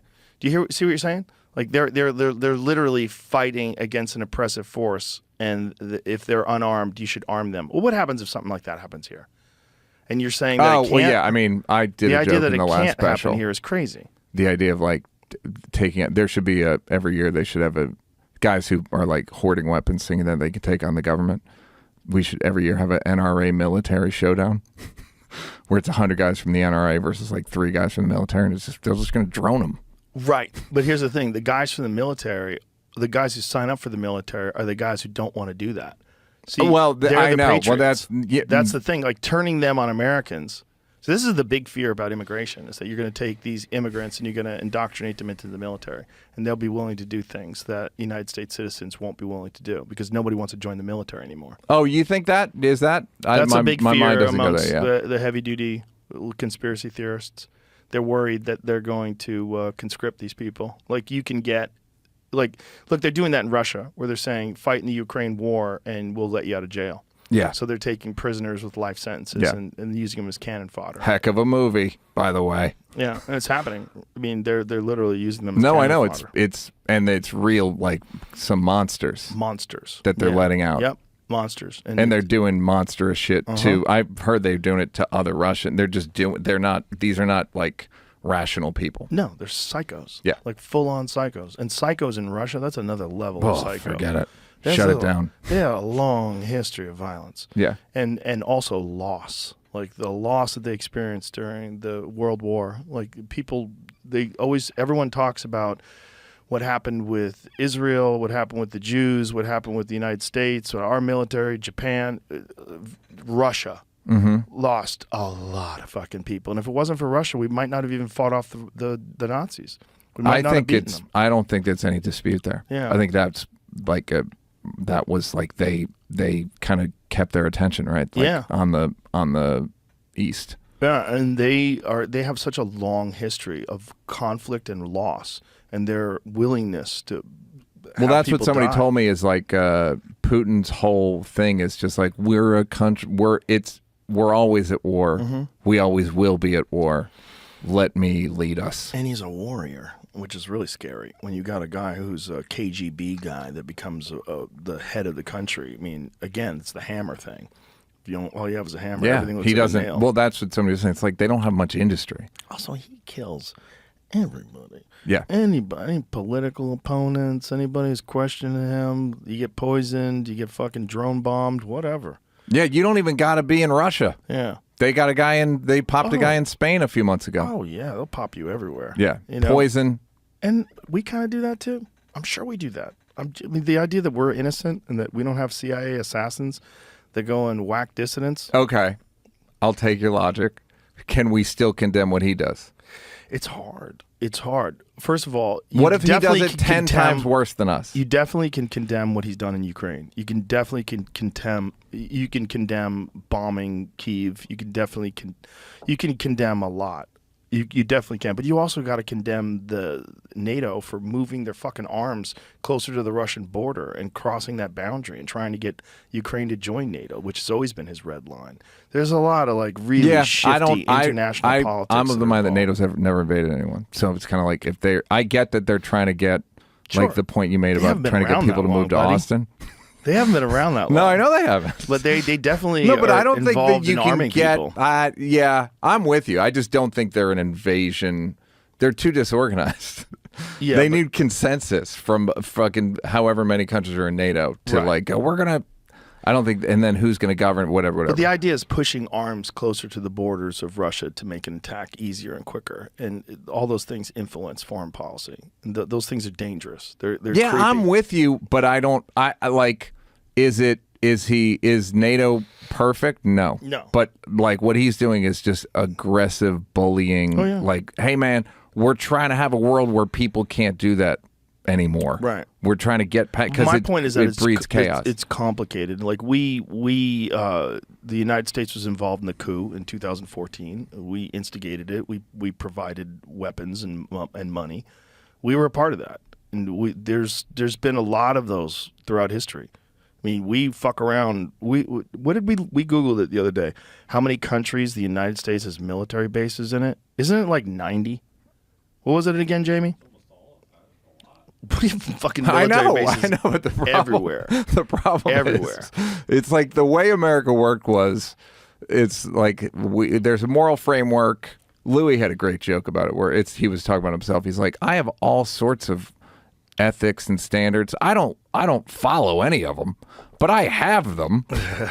Like I have standards for myself. And America, the game was that we would look at this. There's 750 military bases in at least 80 countries. That is so crazy. Yeah. The number may be even higher as not all data is published by the Pentagon. They don't but Joe, we're American. It's good. This is better us than China. Well, that's what I mean. Like, it's better us than Russia. The game we always played was like, we do shit. Yeah. You can't. Well, now everything's transparent, or it's like significantly more transparent. So, and people have no tolerance for hypocrisy. Right. It used to just kind of be like side papers. You go like, oh, America's kind of a fucking hypocritical. And now because of social media, it's like, I gotcha. And it's like, yeah, fucking, we're hypocrites. Yeah, well, that always leads me back to that Smedley Butler paper that he wrote in 1933, which is War is a Racket. He was this famous military man who, upon retiring, reflected upon his career and said, like, the whole thing was a racket. I thought I was protecting people, I was protecting banks, and this is what war really is all about. And that still holds true today. It's the military-industrial complex speech, kind of. Mm-hmm. Exactly.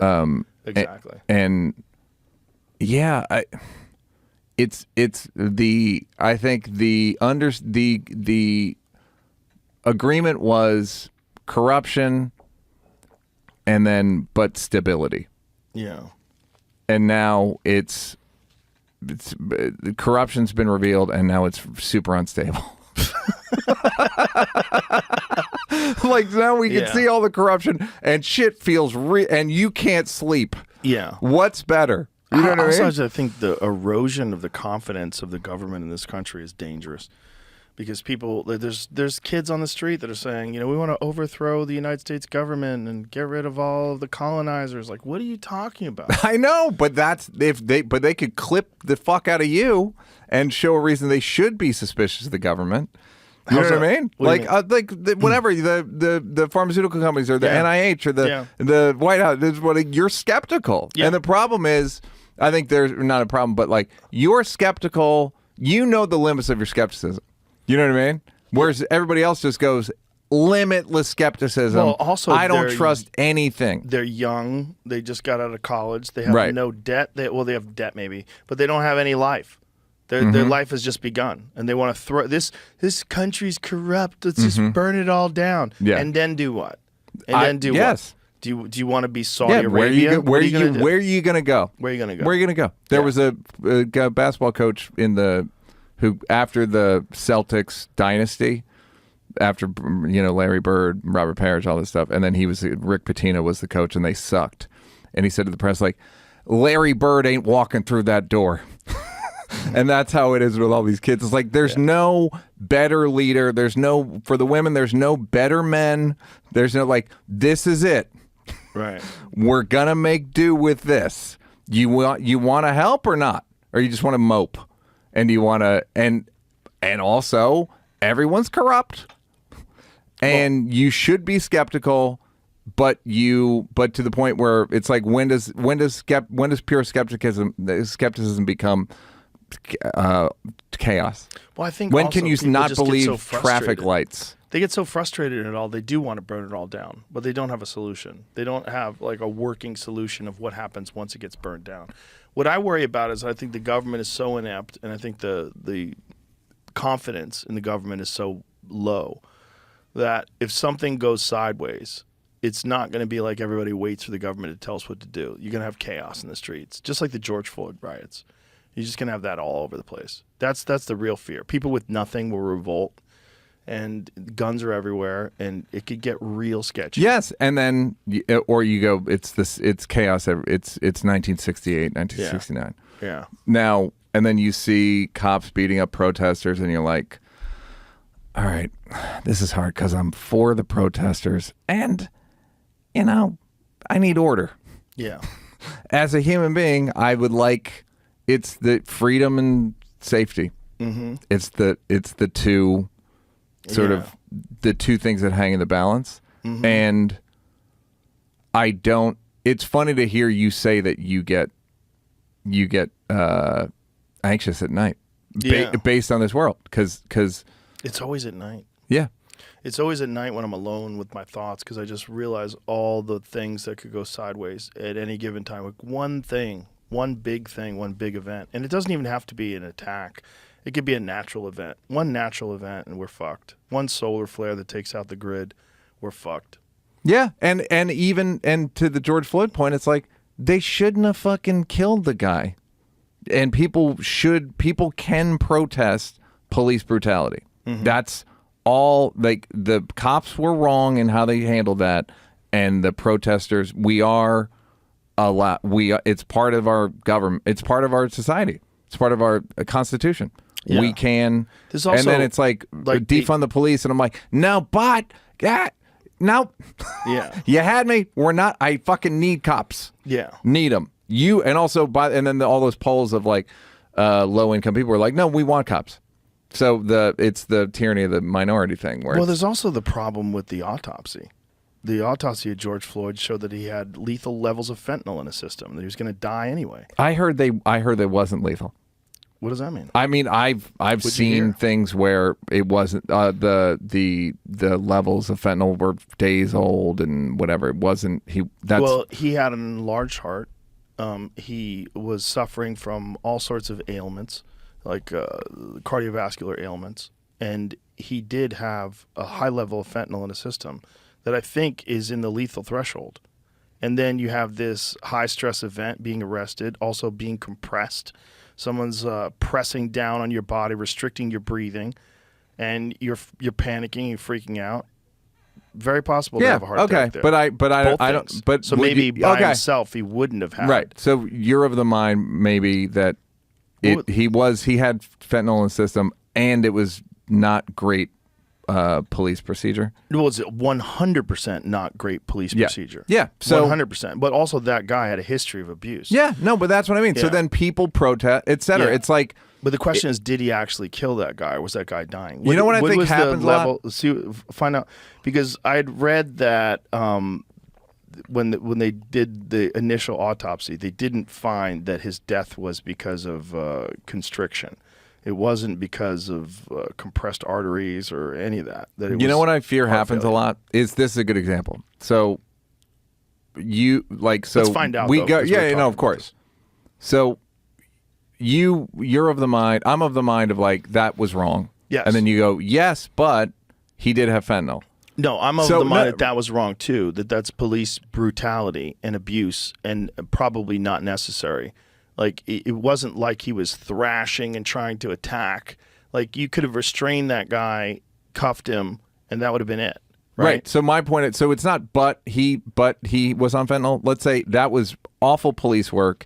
and he was on fentanyl. Right. Right. Like, so let's say the police work was good and the guy wound up dying.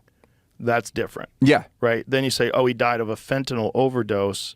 But if you look at the way they handled him, it was humane. It was Correct. Yeah. Yeah. Now, would there have been who knows? Now it's Probably just like not. historically, Well, right? that happens all the time. What People I always worry, though, get arrested and they die of overdoses. That happens all Yeah. the time. But And- then you could use Narcan. You can. There's yeah, but sometimes they don't. There's like you've read that where it's like sometimes they just go like, "Fuck it."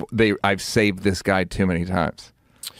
You know what I mean? Like it's just cops being like, "Fuck, I'm so sick of saving drug addicts all day." right. Like people that don't even seem to want to live. So what I worry that's happening culturally, and it literally pick an issue: Israel, COVID, George Floyd, whatever.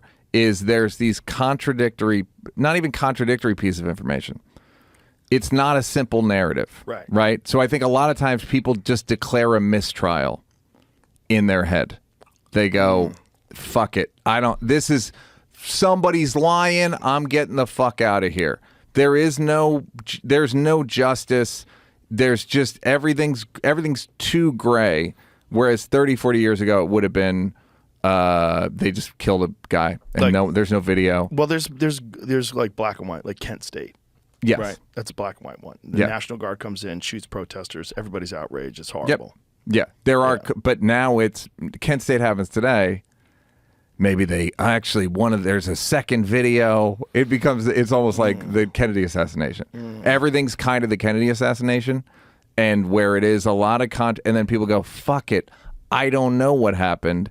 And I think that's where sometimes maybe it's nefarious actors, and other times it's just people who want to be contrary or whatever. There's so much information, and there's a limited bandwidth for people's attention span and time in a day that they just go, "I don't know what fucking happened." That's there. a big one. And that's the thing with boomers. Like, RFK's talked about this a lot, that boomers only pay attention to legacy media. And that they're not reading independent journalist reports or not. Don't you think it's less so though? Like meaning like it's a lot of Facebook links to sort of shifty websites. Some people now. Yeah. I think there's some of that now, but I think there's still a lot of people that just put their faith in mainstream news, especially people that aren't online on a regular basis, or they're only friends with people that are their age, and so they have this sort of like mentality, the way they consume news and information. It's kind of always been the same way. Yeah, like COVID. Again, I'm sorry to bring this up for the listeners and myself, but so there was the tachycardia thing. And the heart rate thing that was like people, it was elevating people's heart. Like that was one of the main side effects, right? And they acted like it wasn't much. And then fairly recently there was like, actually there was more than we thought. I wonder, but then I've also heard from people that are skeptical, was like, it's a pretty good vaccine in terms of like lowering numbers of infections. But I think most people got the first wave of like, you have to take this is a perfect vaccine, and then they heard this thing of like, it's not perfect, and then they got tired. Well, it's been lied to from the very beginning. First thing, they didn't even test it to see if it stops transmission, but yet they said it did. They didn't even test it to see if it stops you from being infected, but yet they said it does. All it does is impart some form of immunity that's specific to the wild virus, the first version. Yeah. Yeah, and the way they studied it and the way they tested it is so fucking corrupt. Just the fact that they said that it's 100% effective against stopping death. Do you know how they came up with that number? 2 people in the control group got COVID and died. 1 person in the vaccine group got COVID and died. Right. So that makes it Well, there 100% it is, Joe. effective. Like, Yeah. when RFK told me that, I'm like, there's no way that's it. Yeah. And then we read the actual studies and like, oh my God, that actually is it. Yeah. And they're allowed to say that. Yeah. It's technically true. Yeah. Technically, you can get away with a lot. But it's also like the VAERS system. I mean, the reporting of adverse effects is very underutilized. And so we all know people that have had bad side effects from the vaccine. And the question is, how many of them kept their mouth shut? How many of them are quiet? How many of them are suffering? How many of them, the doctors are unwilling to connect it to the vaccine? There's a lot. There's a lot. I know. It's also, I personally know more. Well, again, it's all fucking empirical, so who gives a shit? Mm-hmm. It's like I happened, and who gives a shit? If one person. But yeah, but I wonder what the way forward is with any of this stuff, because that thing of people just going, "Fuck it, I declare a mistrial." Yeah. That's probably not great for society. Did you find anything about George Floyd's toxicology? Yeah, I'm looking. I mean, I'll just show you what I'm finding. I'm Okay. looking. I believe this is the autopsy report. It shows that there was 11 nanograms per milliliter, right? I have no idea if that's high or not. So then What's I lethal? tried to type 10 to this in. 20? This is what Google says is lethal for humans. Lethal dose is 2. A 10 Recommend to serum 20. concentration is 1 to 20 nanograms per milliliter for anesthesia and 10 to 20 milligrams per liter. So he would Blood be in, concentration. What's that, he would Jimmy? be in the anesthesia range. For what he had in his system. So what is what's lethal? That's right here. Lethal dose. Is 2 milligrams. So he had nanograms. So he had 11 nanograms, which is significantly lower than 2 milligrams. Is that what they're saying? That's what that says. He also, but norfentanyl was 5.6 nanograms per milliliter. So did it say that he had cocaine, Caffeine. He had caffeine. I was dog. What is it? Oh, not even cocaine. Cotinine. I was looking through it to find out what it says is like the conclusion. It doesn't 11 believe it says hydroxy that. delta 9. So he had bullshit THC in him. He had that fake THC. Right, I know, but that's 15 years ago, that would have been the lead story. Yeah. Negative for ethanol, methanol, isopropanol, and acetone. Methamphetamine, 19 nanograms per milliliter. So he had a lot of shit in his system. Yeah, but and so that's like, but he doesn't Morphine. deserve to die. No. It may or may not have contributed to his death. Right. It's like shit that you can't prove, but once that's in the air, it creates this sense of like, we'll never know what happened. And Well, you're also like, no, the video. Yeah. You see him saying, "I can't breathe." Yeah. You see the whole thing. Yeah. yeah, and what I just worry about this sort of haze of all this shit now, of everything. Does any study say that he had a lethal amount of fentanyl in his system? Why do people keep repeating That's that? why all I was seeing in that was a bunch of people saying that, and they were like, I know, bunch of and that's stories and saying you're it's not true. you're not repeating it malevolently. You just heard it repeatedly. Right. You know what I mean? You're not trying to make the guy look bad or whatever. It's No, just but a lot of people are, and they're I agree. using- They made that they're documentary. using that- Yeah. What documentary? there was a whole documentary about it, and then that got debunked about George Floyd. Oh, and what does the documentary say? All the fentanyl and the all That that would've stuff. killed him. Yeah. No evidence. Drug overdose was the main cause of death for George Floyd. So this is from what year? 2022. 2022. So social media users make a claim that George Floyd killed actually died from drug overdose. These claims are misleading. Official medical and court records ruled the police restraint, not drug use, was the main cause of death, and evidence to support the claim that George Floyd lethal low levels of drugs in his system. One Twitter user sharing the claim George Floyd died of fentanyl overdose. Derek Chauvin should be freed. Okay, but this is when they're like one. No, Twitter this is one user, person one said, and then another Facebook person. But user. if they're saying like it didn't, whatever, or can we trust the Right. AP? Yeah, that's the thing. Like, Yeah. Reuters- However, no publicly available evidence supports the claim that Floyd died from overdosing on drugs, specifically fentanyl or methamphetamine, I would just assume rather those than are the Russian actions of the trolls. cops. What's that, Jim? I'd assume those are like Russian trolls just Right, causing but chaos. Joe, that's my Right. point. Is like Right. what like this is the world now. Right. You are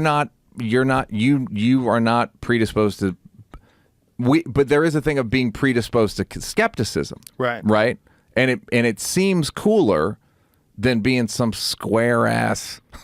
Right. I'm a sheeple, and I don't. And what I'm saying is like there's a value in both. You know what I mean? And like I don't know how to litigate it. I don't know how to prescribe it to people. But I also know that people have a limited amount of time. That's a giant factor. Yeah, It's a giant factor. and they got better shit to do. This Yeah. is not their number one priority. And so I don't know what to. I truly don't know what. That's the kind of thing that would cause me anxiety. I mean, if you're looking for a new thing to be anxious about, but honestly, like, and the thing with you is like, because I've known you so long, is like you're a decent, honest person. I know I will testify in court that any chance I've seen you have to be decent and honest, you've taken it. And there's still stuff that you think might be true because it's fucking floating around. Yeah, this and you're one, an intelligent. You like. But you, this you one I seek haven't information. looked into. This one I've just heard. Okay. That's why I brought it Yeah, up. yeah. Because I wanted to know what the actual. I've not read about it honestly. And I remember reading a headline saying that he had a lethal dose of fentanyl in the system, and that people were arguing it. Yeah, But it still doesn't take away from the fact that the policing was immoral. fucking awful. Yeah, and that's a thing that people have to deal with every day from the cops, and also. Being a fucking cop is a horrible job. I know. Everything is so like many things. fucking, and it's the worst job on earth. Yeah. It's one of the worst jobs. I can't. It's a nightmare. You're the professional enemy, and everyone you pull over is probably lying to you. Yes. Yeah. And then they all train with like that everyone wants to shoot them. Mm-hmm. They kind of have to train that way. Like they have to like just get home to your wife and kids. Then they show videos of like them getting ambushed and shit, like, which isn't false. It's like they do get ambushed. It's not very often. They can't worry about that. It's like we have to worry about hecklers pretty much every show. You know what I mean? Like so they're all. It's all these like very, very complicated things. Very complicated. Yeah. And I don't know. I think that there and every point of view has some validity. You know, A lot of them do. Yeah. That's for sure. And then you have the foreign actors, and you have the disinformation campaigns that are state run, that we run. That's for sure too. That's and really we happening. do it to other countries, but don't you fucking do it to us. We do way worse.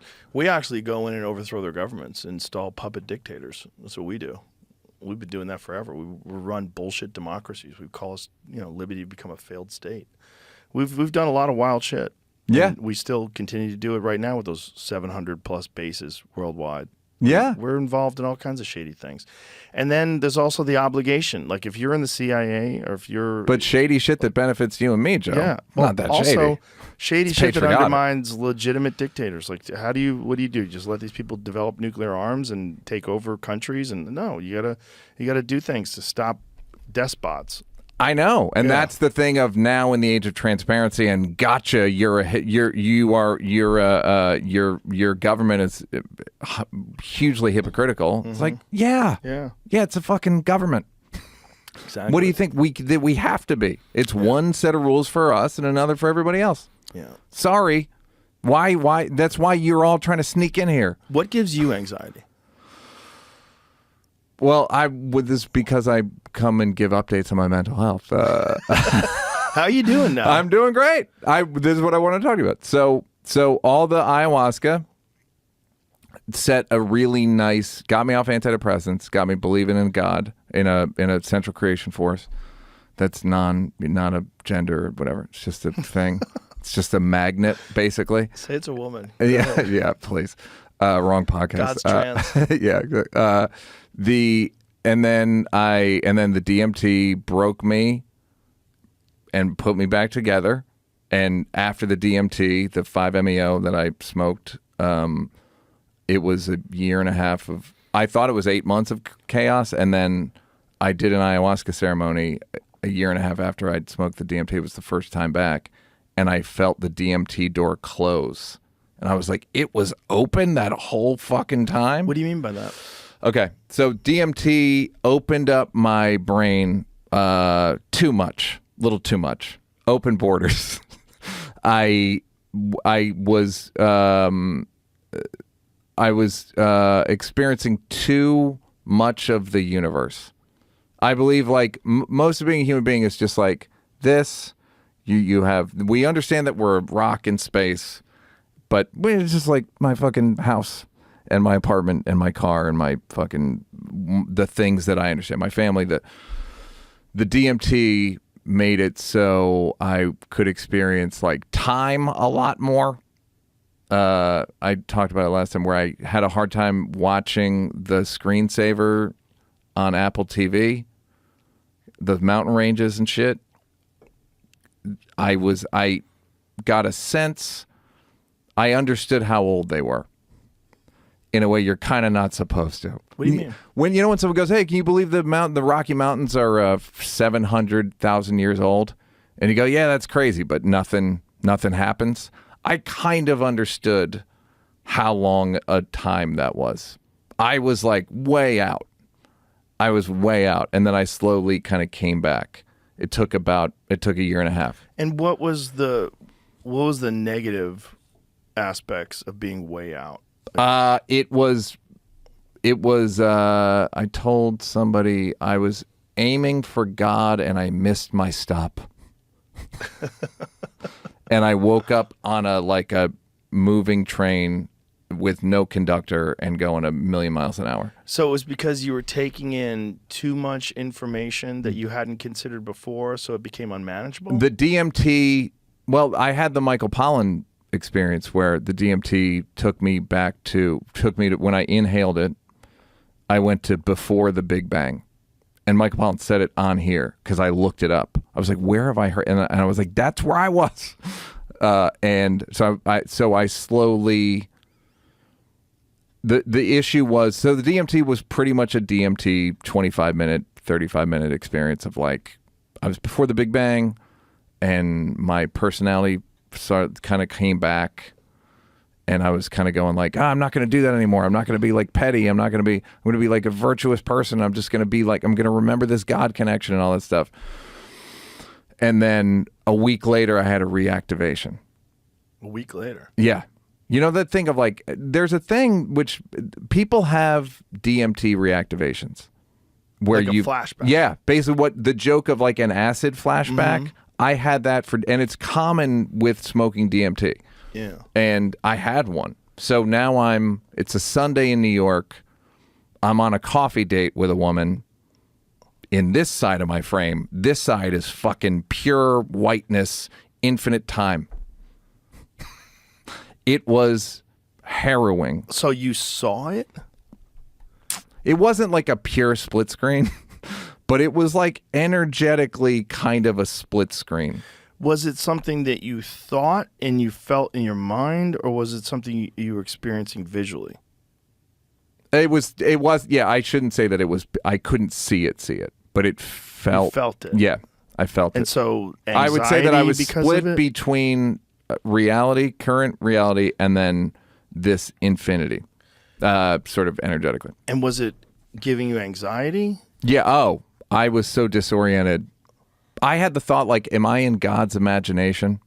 Shit, that's not great to think when you're just in on a Sunday walking around in New York. Yeah, especially if you're on a date. I mean, come on. And you're just trying to make something happen. Yeah, see if this and like person's pay interested in attention. you. My friend of mine said, she goes, "You just seem really preoccupied." It was like, yeah, I had a lot on my plate. Did you watch that Hemingway documentary on PBS? No. It's I recommend it highly. Yeah. Ken Burns, Hemingway. Oh, wow. Black and white pushes. And I'm not even a Hemingway fan. There were some passages that are like, okay, this is amazing. But there's a part they showed, maybe the Spanish Civil War. He went there. I think it's the Spanish Civil War. And there's a passage from one of his books where he got shot, I believe, and he explained it as like, my spirit came out of my body like a ribbon and then came back in. And I was watching with my friend. I go, hey, can we stop real quick? Because I was like in that world.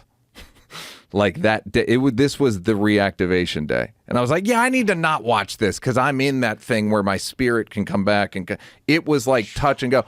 I think I may have said this last time. I would have killed myself, but I knew I'd be going into more of it. Wow. So it was like real difficult, like on the edge of my sanity. Yeah, I would say, I don't know what pre-psychotic would be, like pre-diabetic. I feel like I was like, yeah, pretty close. Now, over time, I got better every day, and I got returned to norm, but I was more able to fall in love, more generous. I'm funnier on stage. I get 15% more and bigger laughs, like, because I'm spiritual, and people notice it. Like, hey, what's different about you? on stage was better. This Netflix thing is like my best one because it's just like I'm lighter. I'm just lighter. So that was hard to deal with, but after the year and a half passed, I'm a better. It's easier to be me. It's easier to deal with me. Everything's improved. So then, in the last year or so, every few months I do MDMA, and like in a sort of not necessarily a therapeutic environment, but like with a spiritual bent. What's happened from the ayahuasca and the DMT is when I've done mushrooms, it's ayahuasca. It's a God connection, or what I perceive as a God connection. When I do MDMA now, it's a God connection. And I've been able to, I believe I've been able to change my, I don't want to say spirit, but I think synapses, whatever, however you want to like, categorize it. Your operating system. Yeah. Basically it's like you are getting a new, you get an update, an OS update. And the thing with updates on computers is the computer goes to sleep. Sometimes you're awake for these updates. And you're like, I've literally done the joke on ayahuasca. Like, is there any other system you have? Because this is a little touch and go for me. I appreciate it, and I always get so much from it in the long term. But in the short term, I did ayahuasca, I don't know, in November. And there was a point where I went up to the shaman. I go, hey, I'm like a little close to God right now. Could you just give me like a nudge? Because it's very hard to comprehend, honestly. Yeah. It's as someone who's sort of experimented in this world, like it's, there are moments that are hard to comprehend. And it's a hard thing to communicate. Like, it's interesting because I think overall you would say the benefit is worth it, but it's a slippery road. Yeah. Well, it's hard. It's very hard to do. And that's the thing. And we talked about this last time about sort of the mainstreaming of all this stuff. It's Pandora's box, man, because there's a lot of people. I'm whatever I am, intelligent person, an accomplished person, and I felt like I was pretty psychotic for a couple of days, and I would have killed myself if not. Like that would have been a significant. So you genuinely thought about killing yourself? Well, I didn't have a plan or anything, but like I was like, this is unbearable. No, it was like this is unbearable. What I'm in right now. Where like I'm on Earth, am I in God's? What is this? What is any of this? Yeah. What is steps? Walking down steps going, why is any of this? Why am I a person in a whatever? Got through it better. And then the MDMA, I've been able to sort of, I don't know if you want to do software updates or whatever, but it's just made me more. I had one that was really great, which was I did MDMA and I was able to, I'm kind of a grudge holder, Irish Catholic, etc. 1 of 10, you get it. And I was able to just forgive all of my grudges. Easily, like just easily. That's very valuable. Yeah. And so the next day, I was like, why was I so able to do that yesterday? But I was holding those grudges tight the day before. And it's because my brain, on the MDMA, I had oxytocin, dopamine, serotonin flowing through me, right?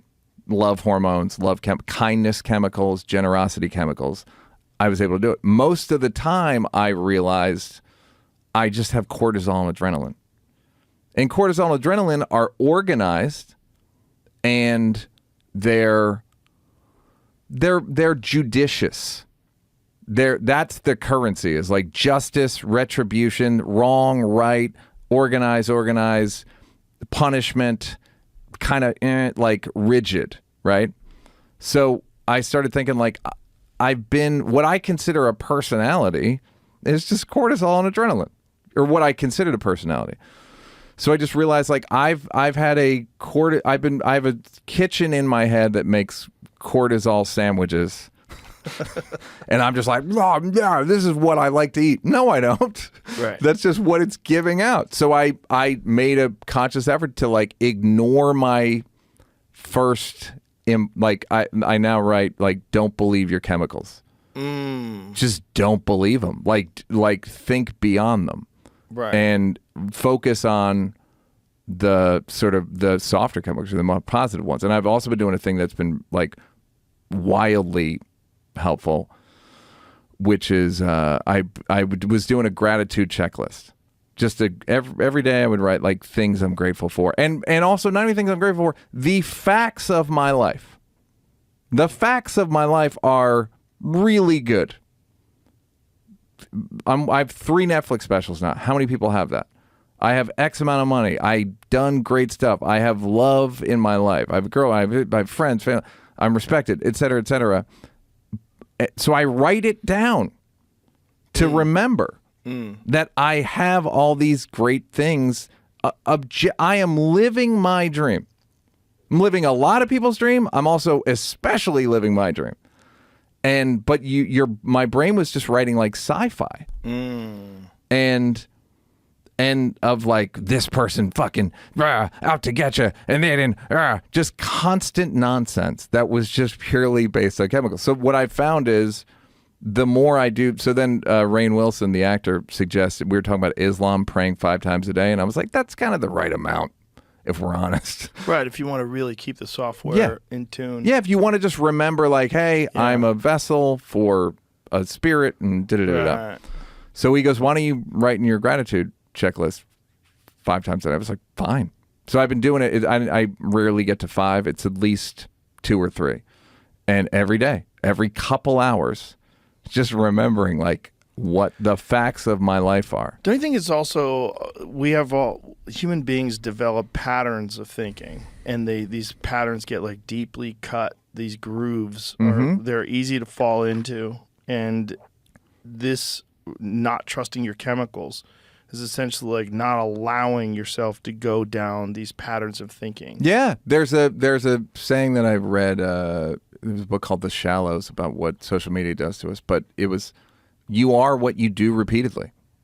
You are what you think repeatedly. And we all wait, at least I do, or did for a long time, wake up and like start the record.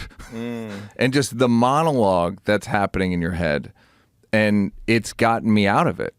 There are days where I wake up and it doesn't start, and I'm like confused, you know, because I don't go instantly negative. And it's made me see my life differently. I went out of my way to view my life through the way truer lens, I believe. Do you know what I mean? Like, it's true. I am objectively all the attributes that I list, and I'm so fucking lucky. You're so fucking lucky to get this experience. Think about this. The thing I would say to people is like, spin the wheel. 8 billion other outcomes of human beings alive right now. What are the odds you beat this one? Yeah. This just like the Joe Rogan, like literally the Joe Rogan Experience. What are the odds you beat it? There's no fucking way. Think about your life. It's impossible. And I'm not even talking about like the popularity, all that stuff. Like, that's part of it. But think about like having an idea, doing it in your whatever, the basement or garage, wherever we used to do the podcast, and then it just becomes this. What? Think about, and I used to think that life, I would always tell myself like, life's not fair. And then I finally one day had the thought, yeah, life's not fair, Neal. No one's life should be as good as yours. Like, I'm so lucky. It's unbelievable. It's unbelievable. I'm like getting choked up talking about it. It's impossible. And I would argue that most people that hear this, are in the same position. But yet there's this inclination to focus on negatives. This inclination. I think it's evolutionary. Anxiety. Yeah. I think it is. I think we're trained to scan for threats. Yep. I agree. And I write in my journal, like, or my checklist, because I want to masculinize it. Every threat's a gift. Wait a minute, is a checklist more masculine than a journal? Than a journal? Yeah, I think it is. I believe it is. Really? Checklist, because you have to make sure everything's good and the women and children are safe. But a diary is feminine. Oh, fuck. Dear diary. I'm gonna Yeah. I'm gonna punch you in the face. Yeah, like and I write almost every day. No threats, only gifts. Everything I thought was a threat is just a gift over a longer timeline. And you've managed to do this without falling into a cult. Yeah, I don't think Yeah. not one that I know of. I'm not paying dues anywhere. Yeah. I haven't. It's just literally keeping. It's like emotional discipline in a weird way. It's like it's the same way like working out every day. Well, me being your friend and knowing you for so many years, I mean, I guess I didn't know you well when I first met you. Mm-hmm. We only knew each other because we worked in the same place at Boston Comedy. When you were a door guy and I was just a young comedian, and we just became friends. I didn't know you well, but you were always nice to me. We were always cool. Same. But you had like this tension. Yeah. And I always felt like I had to hug you. Mm-hmm. Like even when I saw you when you were doing Chappelle, when I saw him, this is amazing. Look at you. Are you happy? Let me give you a hug. You don't get it. No, really. I was just looking at it all wrong. Right, but you were doing well, and I always felt like and sometimes when you have this me against the world thing, well, it really becomes you against the world because other people feel that too, and then they don't want to connect with you. They go, don't well, I'm trust in you. the world. Yeah, so they also me against you. They don't trust their emotions to just be relaxed around you. Yeah. Right. So then there's a tension and a conflict there, and it's like you're definitely different now. You were different the last time I talked to you, and you feel maybe even more different now. Yeah, that's right on schedule for what I did, what happened, what unfolded. If you want to get super, but it's like even that thing of like, you know, when I met you in 1991, 92, pause, right, and then flash forward to this. Yeah, I don't know, man. This shit worked out real good. It worked out great. It did, but it's hard to see that when you're in especially when you're caught up in your own thoughts. Well, yeah, and you're caught up in like I'm late, or coffee's too hot, or like this grievance litany of like you think you're supposed to do it. Right. Or it's like even in the age of social media and constant like you're gloating by saying your life's great. Right. There's that too. For instance, people, well, a lot of people don't have a good life. Right. Well, a lot of people also, do. But what have you done? What have you done to try to mitigate that shitty life? Are you doing a checklist? You know, have you actively moved towards a more positive way? And how do you treat people around you? But with you, it's like I would check in on you every now and then. We would talk about different things that you were doing. Like remember one of the first ones you were doing was the ketamine stuff. Mm-hmm. And I was like, that is wild. But I always felt so bad for you. I always felt like, God, this guy is just struggling with depression and anxiety, and I don't understand it. You know, the chemical stuff, ketamine didn't help the first time. I did it 2 months ago, and it was pretty great. But yeah, I mean, that's the thing is it's hard to know what's going to do what, and that's with any. How much does exercise help you? I do. I have a trainer, etc. But like, I have too many inputs. I don't know what's doing what. Mm-hmm. Do you know what I mean? Like, I don't know what's like, oh, that's definitely the other thing of like the validation of a successful comedy launch. Yeah, well, that definitely helps. Yeah. I've had a lot of friends that were depressed and their career started doing better, and then they kind of stopped being depressed. I know. Yeah. It's embarrassing. Yeah. But it's not really. I know, it really makes sense. Like yeah. the anxiety of entertainment is, first of all, there's no clear pattern. Like go to school, get a degree, get your PhD, do this, do that. There's not a clear path, and you never know if it's going to work out. And how many guys have we known, especially us, like who knew people back in the day that were talented, that we thought were going to make it and did not, and more talented than us, and were better at the time than we are. And you go, God, how did they not make it? Because and that's the thing. Guaranteed. Even when you say, "Are you moving toward?" Are you doing anything to improve your lot in life? It's like a lot of people try, and it doesn't work. It doesn't work, yeah. And then you go, you know, why did it work for you? Why did it work for me? I can take some credit for effort. I can't really take credit for talent. Shit just came out. I don't know. I fucking been funny since I was fucking 5. Do you know what I mean? Like, I've just kind of been myself. So I guess I cultivated and I didn't, and I was brave. I made brave choices. That you It's chose incredibly an outlet. fortunate in a time where some comedians have deals with Spotify worth hundreds of millions of dollars. Like, in a time where you can make a ton of money as a comedian. Or it's like, I always think this about athletes. I'm sure you have too. Like, 100 years ago, none of the 100 millionaire athletes are they're all just like good farmers. Yeah. Didn't exist. One of the best farmers in the area. Yeah, like what did it mean to be They're an just Olympic gold aggressive. medalist in 1910? Yeah, you weren't getting an endorsement deal. It's just like, yeah. So we're really lucky.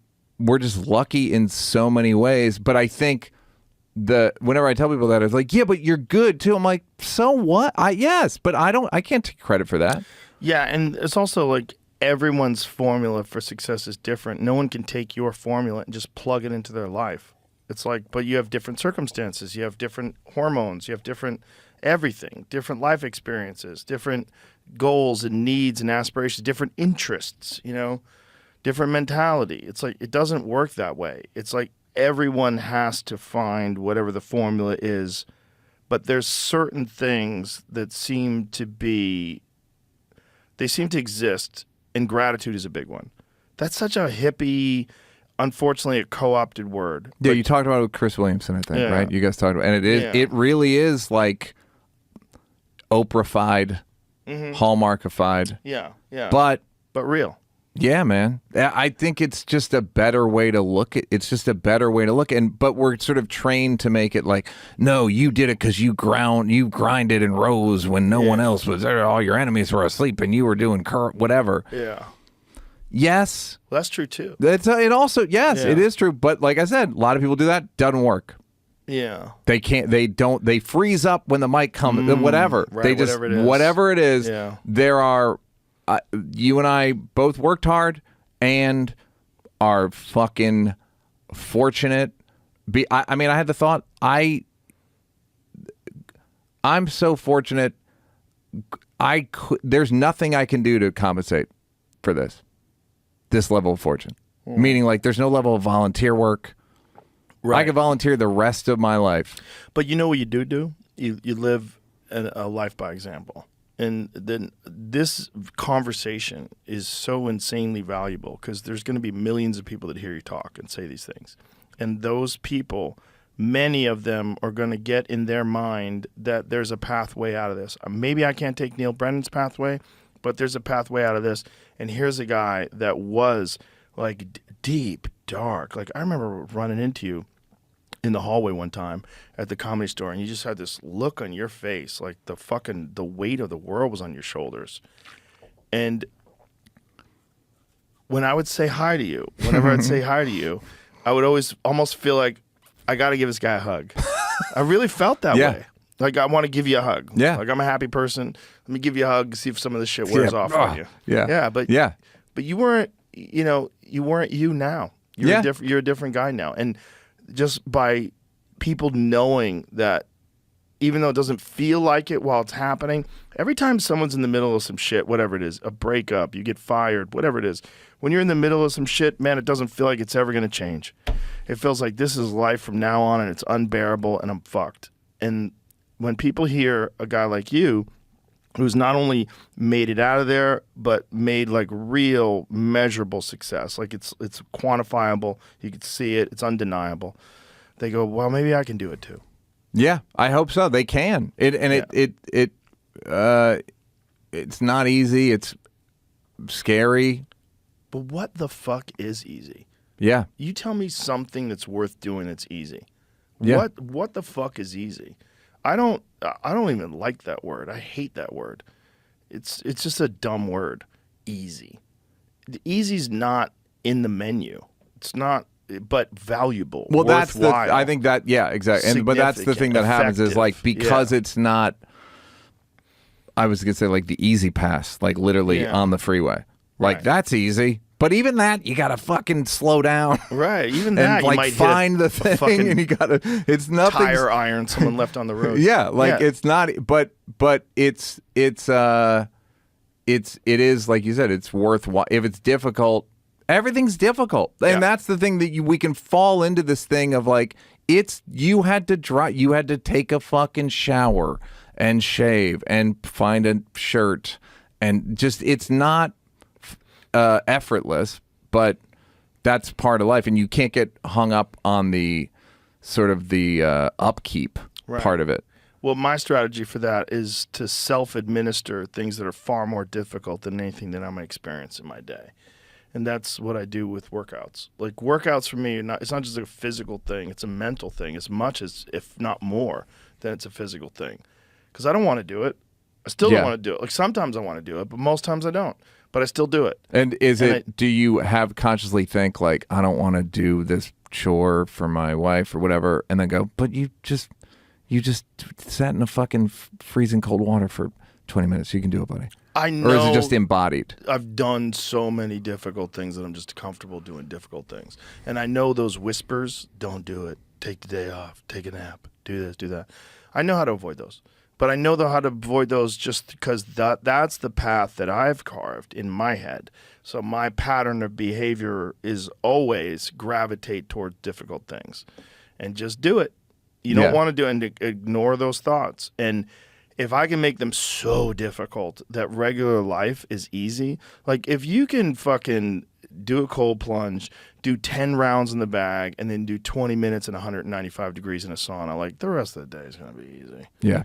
It's going to be. Those rounds 7, 8, 9, and 10 are so fucking hard. You're drenched with sweat. You look over the timer, 5 more seconds to rest before the bell goes off. If you could just get through that, man, regular life is easier because it's not that hard. You couldn't sustain it. If regular life for me was like round 7 or round 8 forever, I wouldn't want to do that. I think for a lot of people, they got to take the bus to work. That is round 7. Like there are just people that have a higher level of difficulty existence. And I've had those higher levels of difficulty in my life. And that's one thing I'm very fortunate for. Growing up poor, I think, is very valuable. And it's something I can't give my kids. And I think about that. I really do.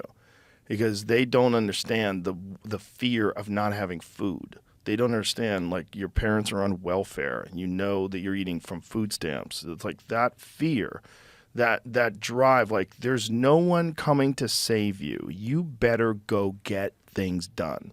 And you have to do it for yourself. And if you don't still believe that there's a camp that you could start, poverty camp for rich kids. For rich kids, you'd be faking it though. They always know that you're going to be there to rescue them. That's part of the problem. And one of the things that I think can mitigate that is like them choosing difficult paths, difficult things to do. But it'll definitely not be as difficult as a poor person. Yeah, and that's another, and like you got out of it, and now you're doing pretty good. So it's like I just think it's important that it's important for me to remember. I can't prescribe like gratitude will do it. Like, I don't know, but that's a thing that really helped me. And plus ketamine, transcranial magnetic stimulation, Zoloft, DMT, ayahuasca, mushrooms, MDMA. You've tried a lot of things. I've tried a lot of stuff, and I'm even fortunate to have had access 100%, to a lot of this stuff. 100%. But and acknowledging that, but this thing of hard work isn't always adequate. No, it's like it's not enough, but it's something. It's all you can control. Yeah. That's what I write. It's like I'll never be grateful enough for this, but I can work hard and I can be focused on the stuff that is what's important to me. And hopefully it ends up being valuable to people. But like I can't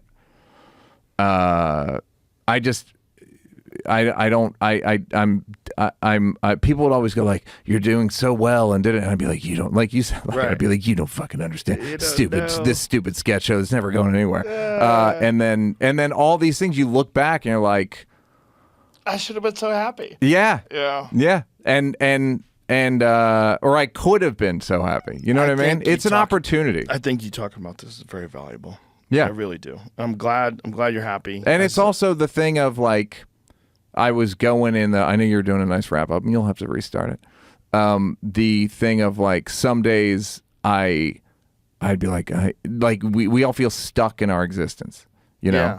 And instead of, and again, it's so corny, but sometimes I write in my journal, I get to be Neal Brennan. Not I have to be. Right. I get to be Neal Brennan. Right.